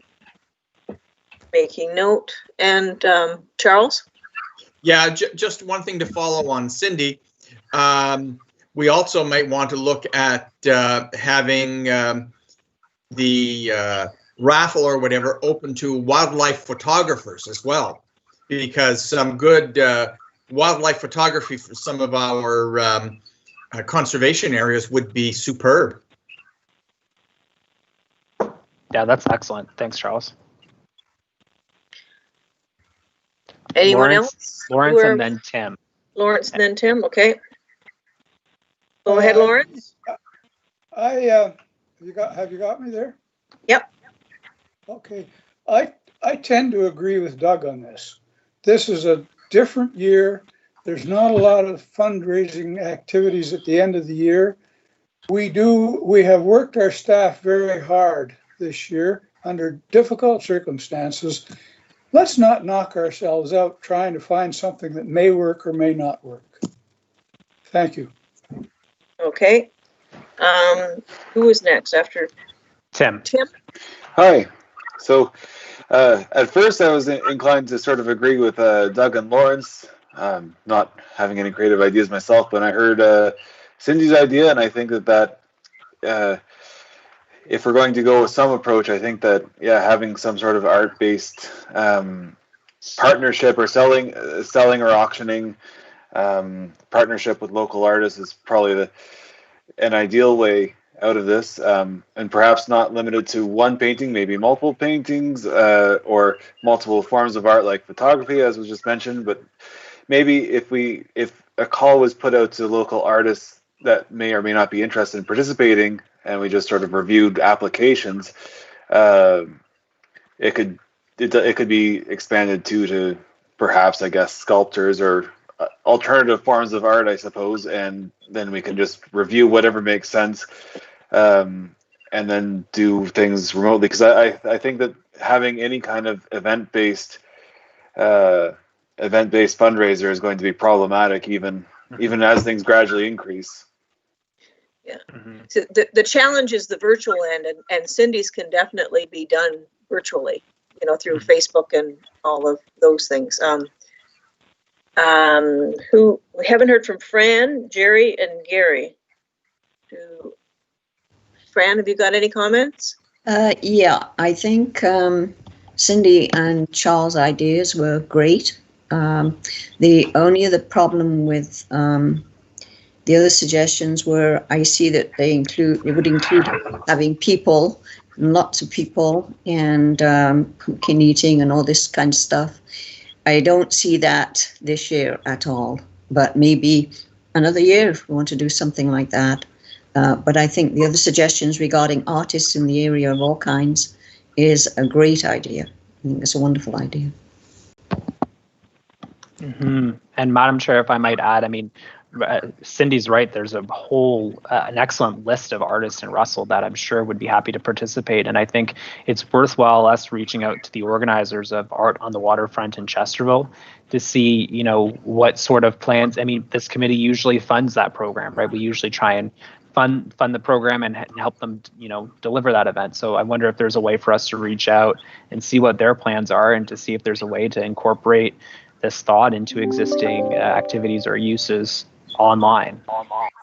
Yeah, I'm envisioning for myself a possibility of having an invite to artists to donate whatever, and you can auction them online fairly, I would think, easily, and then you would definitely be going by the COVID-19 rules and regulations that way. The curbside pickup at the end, but we can work details of that out, and I think that, again, ideas of that nature we should just keep our thinking caps on. In terms of giving up on fundraising, I think that I do believe we need to keep moving on it, and if we find ways that can be virtual, these can be kept up even once we're able to get back together again. So that's just personal views, but anyone else? I haven't heard from Gary or Jerry, and I think Murray did Murray comment? No, I didn't. Would you like to? Yes, the idea of the painting, photography is one thing, but painting usually takes a bit of time for the individuals to plan and execute. And I'm not sure if we'd have enough time this year, and whether, as Lawrence said, staff are knocking themselves out keeping up with what's going on. I think the painting idea is probably a longer term thing than we would initially expect. So I don't put too much weight on doing that for the fall. Maybe next spring or something. Thank you. Okay. There's also the possibility that people have it already in stock. Is that Tom? Oh, Gary. Gary, go ahead. Cindy has a terrific idea. I first of all agreed with what Lawrence and Doug had to say, because you have to be very careful in these times.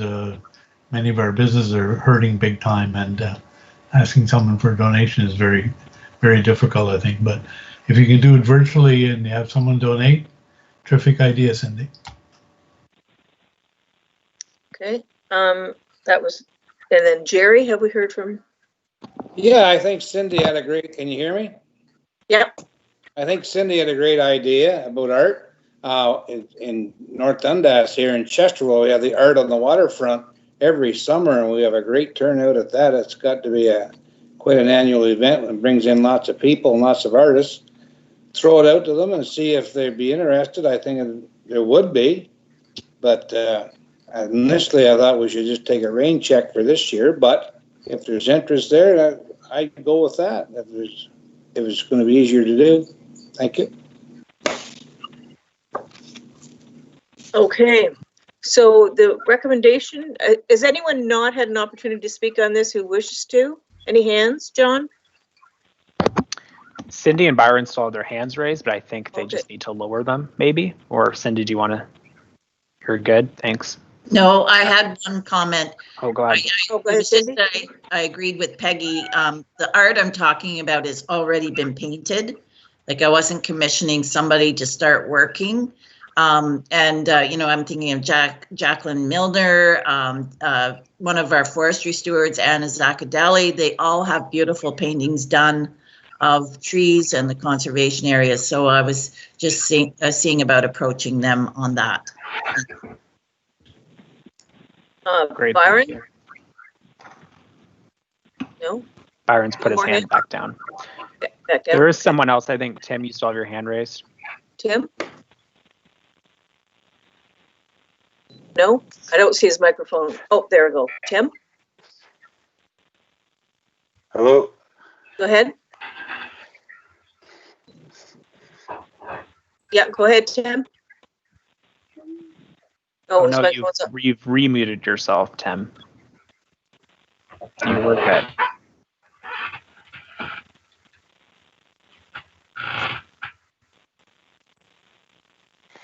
There we go. Go ahead. Okay. Tim. Okay. It was one of those. It's showing as unmuted, and I pressed it, and then it was going back and forth.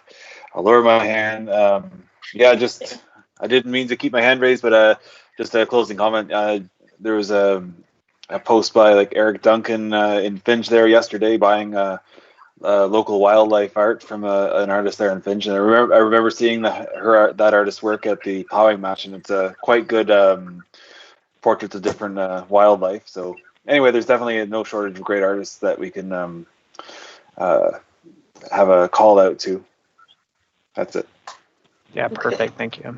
So I think the only issue that I just want to make sure that the majority of the members are in agreement with staff continuing to work on this. I've heard only three, I guess, who had some negative viewpoints on that. So the entire recommendation has been read and moved and seconded.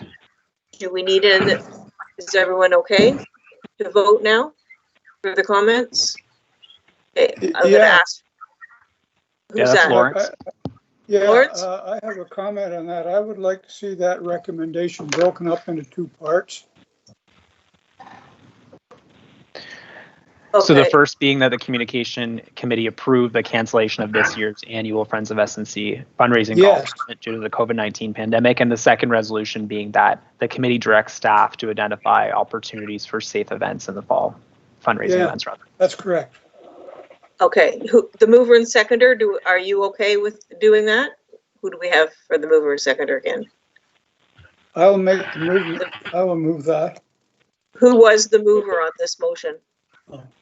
The mover was Charles and Tom. So, I'm fine with breaking it up into two separate motions. I have no problems with that at all. Okay, Tom? Tom, you're muted. Hold on. He left. There you go. Oh, you muted yourself again. No, it keeps muting. Okay, there we go. Trigger happy. I have no problems with that idea of splitting. Okay, so the motion moved by Charles, seconded by Tom, that the Communications Committee approve the cancellation of this year's annual Friends of the SNC fundraising golf tournament due to the COVID-19 pandemic. All in favor? Seeing some hands. Opposed, anyone? Not hearing any opposition, so that recommendation is passed. Second recommendation requires a mover and seconder. Do I have a mover for further that the committee directs staff? Sorry, forget the further part. a recommendation that the committee direct staff to identify new opportunities for safe fundraising events in the fall. Do I have a mover? I saw moved by Fran, seconded by Gary. Thank you. Further discussion? Seeing any hands, John? Nope. It's Doug here. Go ahead, Doug. I don't mind my comments that I expressed earlier. I think should be taken into account by the people who are the staff who are looking towards us. So I don't have any problem in having staff move forward at looking at possibilities, but I would just, and I will support them moving forward, but I would strongly recommend that they consider the comments that were made in regard to fundraising in these times. Mm-hmm. Okay, anyone else wish to speak to this? Okay, all right, not seeing any hands. All in favor? Can I see some hands? Seeing a few. And I'd like to hear opposition. I'm opposed to this. One. It seems the majority is in favor, so that passes. Thank you. Thank you for splitting up the motion. No problem.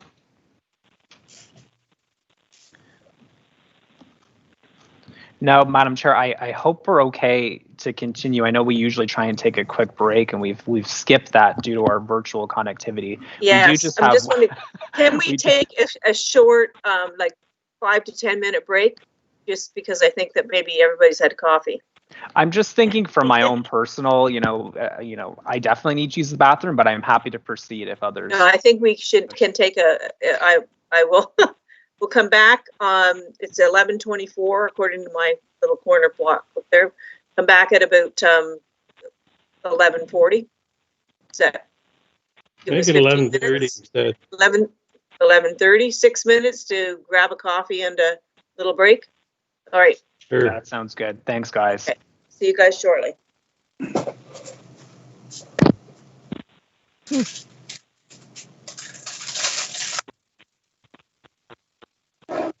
There you go. Yep.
Just checking to see who we might have back.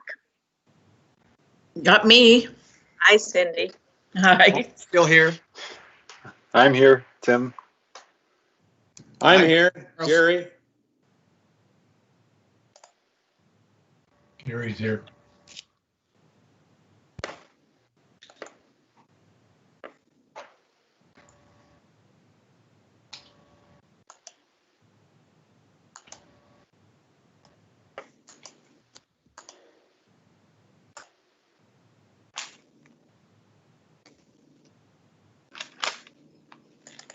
Is Diane back? Hi, Peggy. Sorry, I never left. Well, you're the most important person because you're taking the minutes, so we can't. I'm writing everything you say. Yeah, I'm here. I just take a little bit longer to get unmuted. That's all.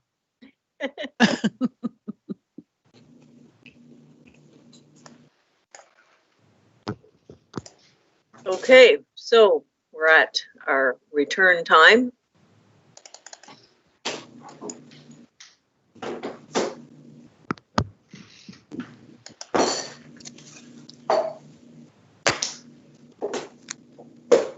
And we are at item number 6G, request for approval of the fish camp program delivery. Recommendation is that the Communications Committee approve South Nation Conservation's revised program delivery for the 2020 youth fish camps in July and August, subject to cancellation. Do we have a mover? I see Cindy. Cindy, and a seconder? I see Tom. Tom. And Kelsey. Thank you. As I noted, Kelsey is off on vacation today, which is really great to hear, but I'll present her report on her behalf. As you know, we regularly bring our fish camp program delivery to the committee to approve. Every year we want to make sure that our fees are appropriate, that our delivery makes sense, that we have enough docs and staff to deliver our programs. And then we work with the committee to help set the locations and dates for our sessions. You will recall from our last meeting that we received the committee's approval to proceed with the program. And we had previously scheduled dates on July 8th and 9th, July 15th and 16th, July 22nd and 23rd, August 6th and 7th, and August 12th at 13 at the Castbridge, High Falls, and Jessup Falls conservation areas. So we did have approval to proceed with these programs, but obviously due to COVID-19 and our scheduling and staffing commitments, we want to be careful and sure about our continued program delivery. So we are bringing this report back to committee to identify some of the concerns that we've discussed with our partners and our health agencies around the delivery of these programs. The province and our health authorities have directed us to proceed with programs in July and August, provided we're able to implement safe precautionary measures for COVID-19 for both our staff and our campers. Even with that being said, and speaking to our conservation authority partners, I'll be honest and say we're leaning towards canceling these programs. Reasons for cancellation, obviously, there's a variety of factors. Health and safety is chief and priority among them, but other factors include our staff support for the program, the number of summer students we usually use to deliver the program, which we do not have on staff right now. And also a really big serious impact to the program should we proceed is we would not want to use volunteers to support the camp's delivery. And you'll recall in the past, we've got the Ottawa Fly Fisher Society, several committee members, other community volunteers that really make youth fish camps run so well and so smoothly, and they're an integral part to the success of the program. So as we look to the schedule at this point, we want to say, hey, as staff and from a management perspective, we are likely going to cancel the program. However, we feel that we still have a few more weeks to wait it out and see what the social, political, and environmental climate's going to look like in a few months. So we've been directed to proceed. Our partners are canceling. Another thought that's top of mind for us is the City of Ottawa's direction on this. They have suspended and canceled all of their recreational programs and refunded their camp participants, but they've been honest in saying that they are going to announce in the coming weeks their path forward on their summer camp. So they intend to come back and say what they're going to do to provide alternative means to engage with youth through the summer. So we are looking to them to see what they come up with for July and August, and perhaps there's something that we can learn or take from the directions that they might provide. So at this point, we're saying, hey, we don't think we're going to proceed. However, should we be able to proceed safely in July and August, we want to share some of the revised program delivery strategies that we'll implement to make sure that the program is delivered safely. And those would include screening of participants and instructors, no summer students being used to deliver camps, reducing the number of participants per camp from 15 to 10. Note, obviously, we don't have overnight camps. They're day camps, 2 days each. We would do our best to maintain a ratio of 5 participants per instructor. We would also ensure that instructors are assigned their 5 students or participants to make sure we minimize the risk of exposure between people at our camps. We would also add additional PPE, cleaning of equipment and sanitation of all of the tools and rods that we use. We would ensure that each participant would be provided their own dedicated set of tackle, line, and rods. This we generally do with support from our local businesses. We receive a number of donated rods per year, and we're able to give each kid that participates in our camp their own rod to take home, their own tackle box. So, they wouldn't need to share. And the goal of the program, as you know, is to give them a means to continue fishing, to take that rod and tackle box home and to continue doing it throughout the summer. Other equipment that is used in program delivery would not be used by participants. We would ensure that it would be only used by instructors. So for example, our water quality testing kits and some of our other demonstration equipment. We would use the same instructors on day 1 and day 2 of the camps to reduce risk. So for example, if Kelsey, Carly, and Cindy are we're delivering an August camp, we would ensure that we don't swap in any different instructors on day 2. We would consider running the program without volunteers, prime examples being the Ottawa Fly Fishers and the Water Rangers. We would also ask our participants to bring their own lunches, and we would add additional seating and rotational programming to support outdoor learning with physical distancing measures in place. And of course, work plans and program materials would identify those enhanced precautionary measures to help us manage the risk and comply with our standard operating procedures. Of course, the advice will be sought from our health authorities should we proceed with the program and make any additional changes. So at this point, I am presenting this report as a request from the committee for approval on the revised program delivery measures that we've identified, but also, in an honest way, let the committee know that we will be considering cancellation very closely, and we aim to make a decision in the coming weeks on that. If it's okay with you, Madam Chair, I'd love for us to open it up to questions and discussion. Okay, have we got any hands flying? I see Tim first. Okay. And then Byron. Tim and then Byron. Go ahead, Tim. Hi. So I agree with the inclination that sort of in the present atmosphere that it might be prudent to just cancel these events. However, I also agree that perceptions can and rules can change and maybe these can proceed. I think that if they were to proceed, it's very important to have whoever's delivering the program, like the staff delivering the program, that they are comfortable doing this and any risks that they'd be presenting to themselves, because obviously they're the ones that are really going to either make this work or not work. So I think their buy-in is a very critical part. Okay. Any follow-up to staff on that? I mean, yeah, sure. Obviously, we're also hoping to balance. I'm sure, Tim, as a parent, you can appreciate, we receive lots of requests as well from eager people to see if there's a way for them to offload their kids for a few days in the summer. So that's, something else we're trying to manage as well in terms of expectation and risk to welcome students to our camp. We have to manage risk from our own people and volunteers, and of course our participants that we welcome, which is why we are erring on the side of caution and leaning towards cancellation, unfortunately. But I mean, based on the response and interest alone, I mean, if it was able to happen, we'd be happy to do it because lots of people are certainly interested. Byron? In my opinion, I would opt to cancel immediately.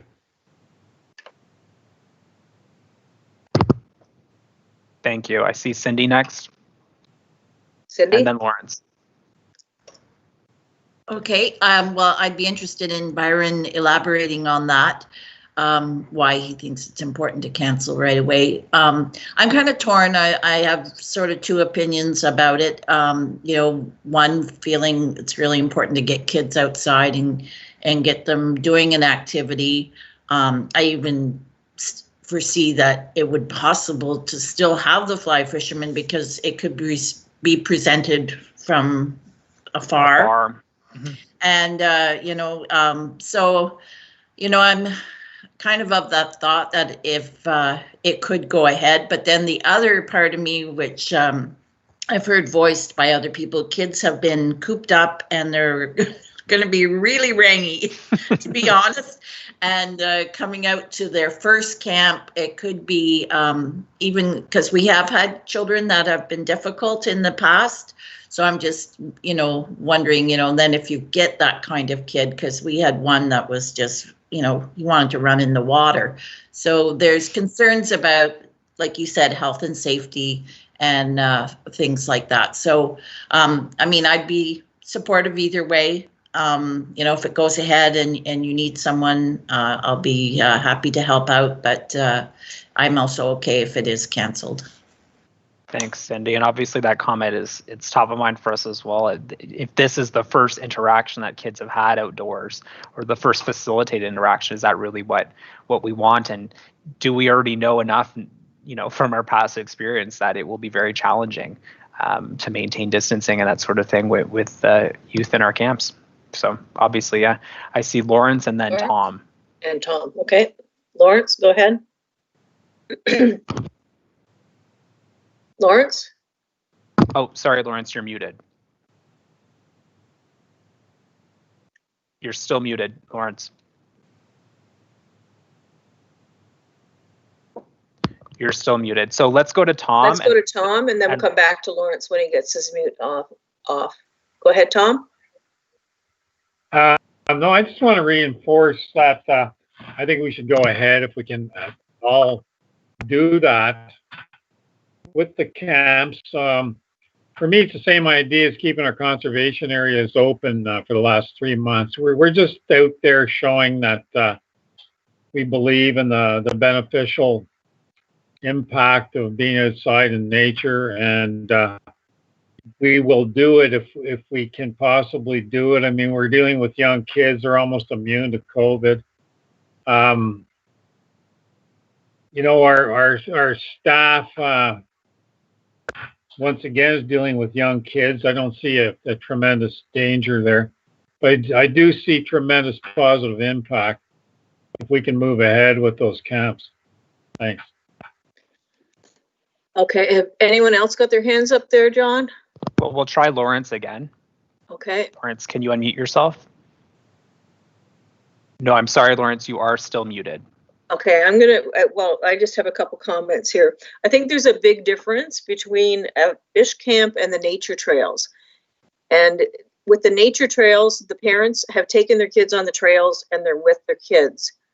With the fish camps, we are putting our staff, the children, i.e. other people's children, at risk with COVID. They may be seen as not being carriers, but they can be carriers at a greater risk than the nature trails.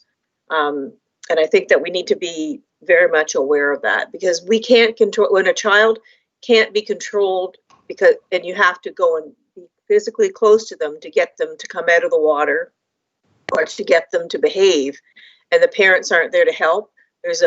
That's a big difference between a family that's out using the trails. So we need to keep that in mind when you think about whether or not you want these fish camps open. Mm-hmm. The other point that I'd like to make is that there is one dock that I keep seeing missing from the list of fish camps, and it's the one that was just recently put into the Legionary and Cardinal. And when we get these camps going again, it would be nice to see one happening in that area. Have we got Lawrence on yet? Still not seeing. Lawrence is still muted. Lawrence, can you unmute yourself? After that, I did see Jerry with his hand raised, and then Charles. And Jerry Doug. and Doug, Jerry, and Charles. Okay, so sorry, Jerry. I think go ahead, Jerry. It would be nice to see the fish camps, but I think you should realize that you're going to have a lot smaller numbers because a lot of parents won't be sending their kids. You might get half the kids you got the last time, so I question whether it's worth doing or not. But I think you're going to get a lot less kids for sure because parents won't take the chance. Thank you. Thanks, Jerry. Okay, Charles. Yeah, just we're not experts in running on the risks here. So, is it possible to simply consult with the Eastern Ontario Health Unit and just get their opinion on the matter and follow their opinion? Yeah, and so we have Charles, so I can provide some insight on our conversations, but we've spoken to staff at the Eastern Ontario Health Unit, at the Leeds and Grenville Health Unit, and at the Ottawa Public Health Agency as well. Obviously, we have several health authorities that we work closely with. They did provide some guidance and tips on camps. Some guidance materials were provided last week from the province on ways for camps to proceed safely and some recommended procedures that they had in place. Largely, they were generally very supportive of us moving forward in July and August, but we did take a chance to highlight our concerns, and those are the same concerns we're talking and debating about openly here, especially, and I think the major concern that we've talked about with our health agencies is, some recommendations around PPE and managing, youth in these sorts of camps and environments, and that's really challenging. And there's been recommendations thrown out previously around maybe getting kids to use masks and that sort of thing. And we know as instructors and delivery agents, like that's not going to work, right? Putting a mask on a child is just going to increase the area of infection. We're not managing or mitigating any risk doing those sorts of things. So we have received their recommendations. We've received some thoughts that they've provided on our programming. And those are the ones that are informed in the list in the agenda package. So things like, having one instructor per 5 participants rather, not sharing participants, screening, those are the sorts of guidance materials they've provided to us. They're happy to see us proceed if we can do so safely, but like I've said, from a management and staff perspective, we likely will not. Okay, I see Lawrence has got his microphone on. I'll throw Lawrence ahead of Doug. I got it on again, and I'm just about out of power. I'd just like to say, John, that was a very well thought out and measured response that you made. I agree that we should proceed if we can under the circumstances that you talked about. I think we can trust staff to make a good decision. So I support the issue. Doug? Thank you, Lawrence. Doug? Okay, thank you, Madam Chair. And I think in the past I've attended probably not all of them, but most or many of the fish camps. Agree 100%. They're a great thing.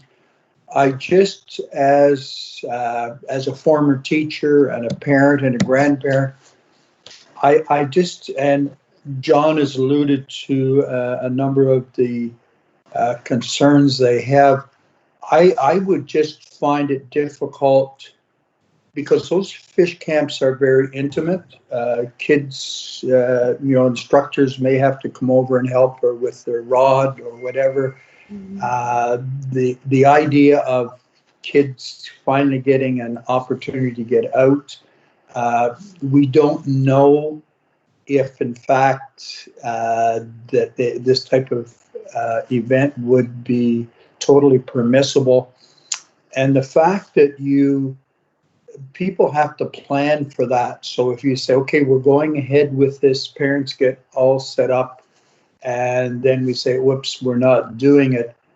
And the requirement for staff, I would expect if you have 5 staff, they're going to have 5 different vehicles. They come in their own vehicle. There are just so many issues with putting it forward. I hate to sound like a downer again, but I think that we would, and I trust staff implicitly, but I think in the context of the workload of staff and the unknowns, would the staff wear masks? Would the kids wear masks? Would you require other protective equipment? I feel that would be in the best interest just to say sorry. And don't forget, we're just about the middle of June now, so we're 3 weeks away from the first camp. I just think that we would be that would be the proper thing to unfortunately just pull the plug. Yeah, so thank you, Doug. In light of what I'm hearing, do we want to, we can, in the event that this recommendation gets voted down, we can bring a second recommendation that the camps be canceled for this year. So are we ready to move ahead and vote on this, or do the mover and seconder wish to withdraw?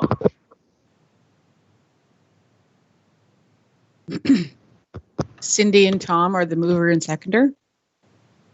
And I'll put it back on the screen and read it for the benefit of the group, Peggy, that the Communications Committee approve SNC's revised program delivery for the 2020 Youth Fish Camps in July and August, subject to cancellation. I would approve that recommendation, that, we leave it up to staff. I agree with, I'm still prepared to second that motion.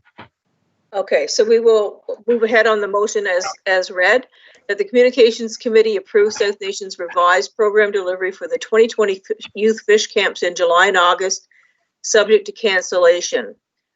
Can I see some hands for in favor? See one, because that's the only person on my screen right now. I see most. I'm sorry. Here, I'll put it up. Thank you. Any opposition? I need vocals. I hear one opposition. Byron to nay, and Doug. 2 nays. Majority seems to be in favor. So this motion is approved. Thank you. There is no supplemental agenda included in today's meeting package. So that was the last. We do have a round table for, as we have in the past, for things that are happening in our communities. So if we can go to my little list here of people. Want to start with Doug? Thank you. I don't have anything to update, but just in regard to our last motion, I am sure, John, that you would, if what is the date that you would, the motion had passed, but it's subject, the program is subject to cancellation. What is the time frame that you would, if the first camp is first week of July or second week, what is the time, when would you use your discretion to cancel, and would you be, I'm sure you would be making the committee aware of your decision to go ahead or not go ahead. So I guess when is the drop dead date for? Yeah, I get you.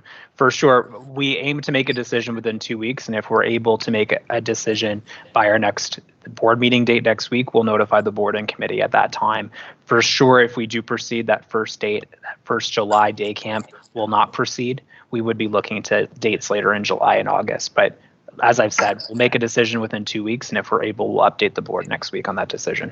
Okay, great. Thanks very much. You're welcome. Byron? 2 quick things. I've been asked by several households to find out whether or not the SNC can control poison ivy along the river.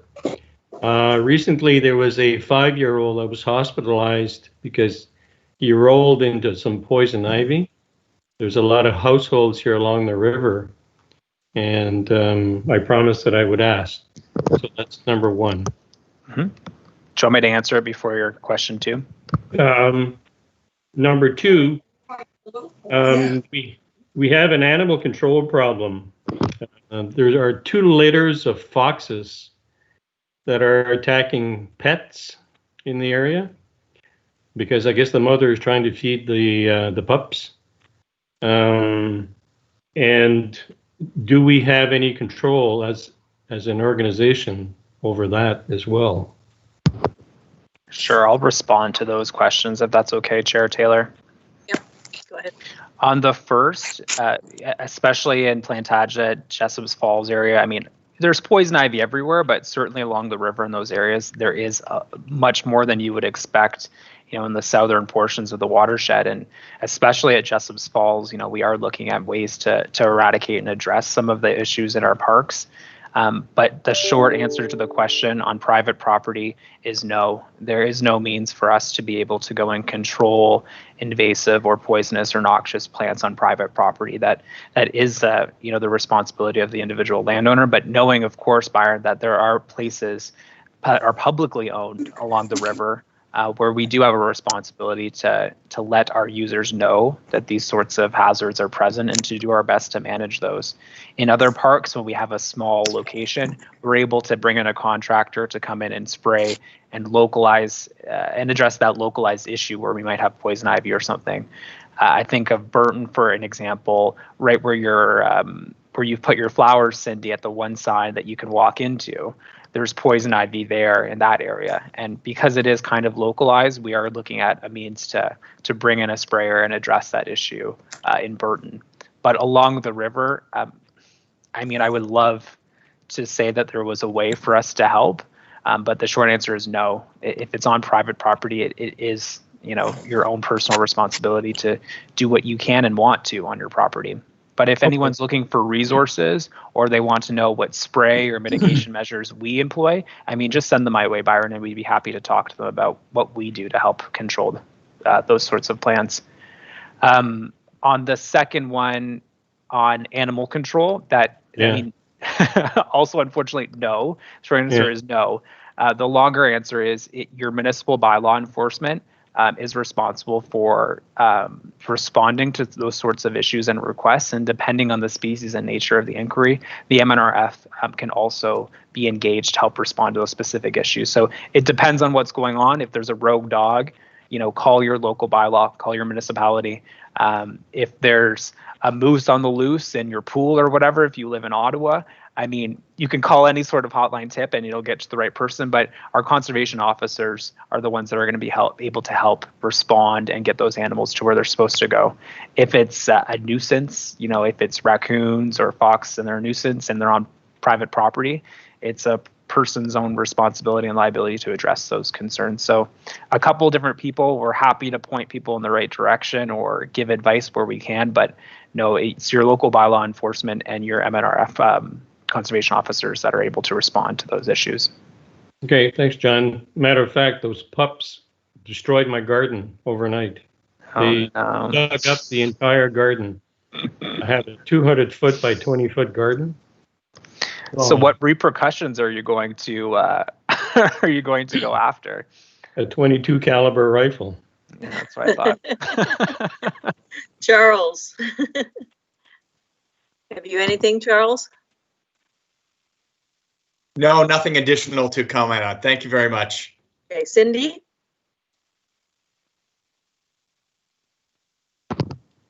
No, not seeing Cindy. She's still muted. But I'm coming. There I am. Okay. There you are. No, I don't really have anything, any activities happening in our area that I need to report on. I'm really surprised about the foxes, so I'll just say, because I've done a lot of research on them, and they typically are not a problem for cats or dogs unless they're sick. And because I have 2 cats and there's fox in the backyard, and never had an issue. Now maybe if they're defending their pups, they might be a little more aggressive, but, and I didn't realize they were such herbivores. Rabbits, yes. I've got lots of rabbits. Well, yeah, Time for rabbits too. some lady had a pet rabbit and it got killed by one of the foxes. They are a problem. Fran? Yes, hi.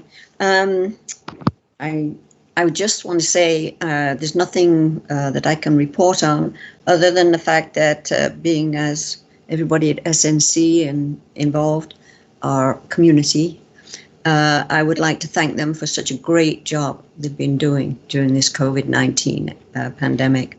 I think it's wonderful, and all the ideas that have come and the suggestions and everything, the programs put into place, they've been wonderful, and I just want to thank them.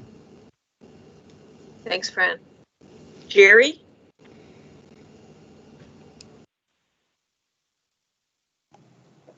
I have nothing to report. Okay. Gary? Nothing. Tim? Hi, just a quick note on what is going on with geocaching in our community. With phase 2 reopening on Monday, geocaches began becoming published again. So they went on a 2-month hold where there was no new geocaches listed on the website in Ontario.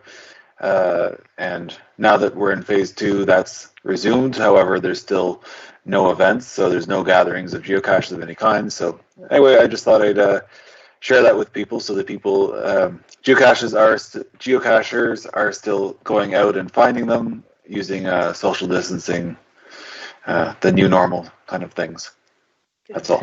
And Tim, if I may, obviously I plan to reach out. We'll have a quick chat maybe next week or in following weeks around some ongoing maintenance and repairs to some of our caches which were damaged or destroyed. Exactly, yeah. Yeah, thank you. Appreciate it. You. Tom? Did Tom leave? Oh, there he is. You got anything, Tom? There you go. Okay, I had to unmute him. Okay. No, I just wanted to ask a question of John. What's the policy in terms of waste basket to conservation areas? I know there's usually one, I suppose, but I went to Two Creeks about a month ago. I walked through it. There were no waste baskets, not even one at the front. Maybe it was too early in the season. Excellent. And I like to pick up garbage along the way, and there were some empty cans and bottles, not many. For the most part, Two Creeks is pretty clean, but you know, I think there should be some strategic garbage disposals. You know, not just at the entrance, one inside the conservation area where people can dump their stuff, not on the ground. Absolutely. So there are some parks that are visited more than others, and that is based on usage, obviously. So places like Burton and High Falls and Jessups, they're visited by our staff, you know, at a minimum weekly, but often several times a week to pick up garbage, address issues, and do work. Areas like Two Creeks and Warwick Forest have actually never had garbage cans before. And that decision was because we generally only visited the sites every second week. And for the most part, people were pretty good at picking up after themselves and picking up their own waste.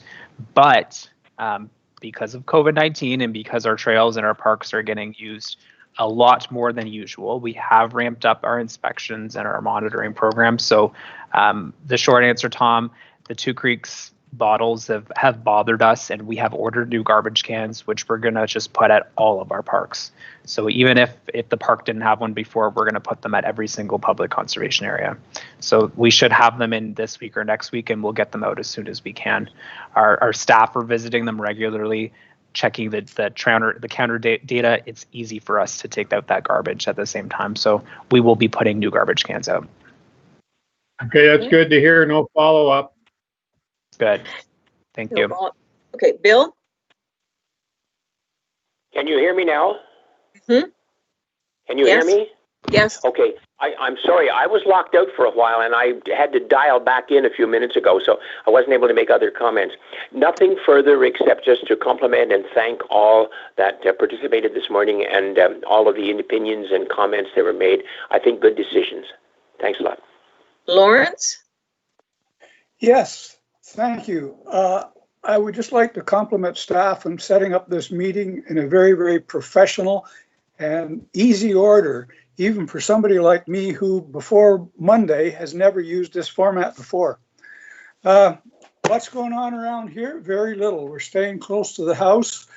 We're looking after our granddaughters. I'm living with 3 women, 2 of them being 8 years old. And I'll not go any further down that road, but I'd just like to mention that the St. Lawrence River is behaving well this summer. The current is fast, which indicates that there is lots of water going through the dam at Cornwall. But also the water level right now is just where it should be and was never really high this spring. So have a good one, ladies and gentlemen. I hope the next time we have a meeting, it can be in person. Murray. Is Murray still with us? Yes, I do see him. I'm just going to check to see if he's muted. Murray is muted. He doesn't Murray, even show up on my list. if you're trying to unmute yourself with the feature, I think it's *6. Otherwise, unmute yourself on your phone.Maybe let's come back to him. There. Okay. Hi, Murray. Do you hear me now? Yep. Okay. At Oak Valley Pioneer Park, we had a problem this spring because the volunteers couldn't meet because of the restrictions on numbers. Fortunately, a number of staff from South Nation came out and helped us prepare for opening. They closed a number, or removed a number of dead trees and other hazards, and we're very thankful for all the work they did. It was just amazing because it was such a hot day. The second thing, the other night I was talking to a local businessman, and he voluntarily offered to replace the one panel of our tube gate that was stolen. So that'll be coming in soon, and we'll have more control over access to the property. Thirdly, I'd just like to thank Chairman Bill for the intervention he did with North Dundas. We did get some work done on the road, so it's safer for people to come and visit the conservation area. So thanks to Bill. And that's my comments. Thank you, Murray. Have I missed anybody? I think Jerry Couts, are you still on the line? I thought we did Jerry. Okay. No. To Jerry. Can you hear me now? Yep. Yep. Okay. Like some of the others, I wanted to commend the staff on doing a really great job and still managing to deliver programs in a very challenging time.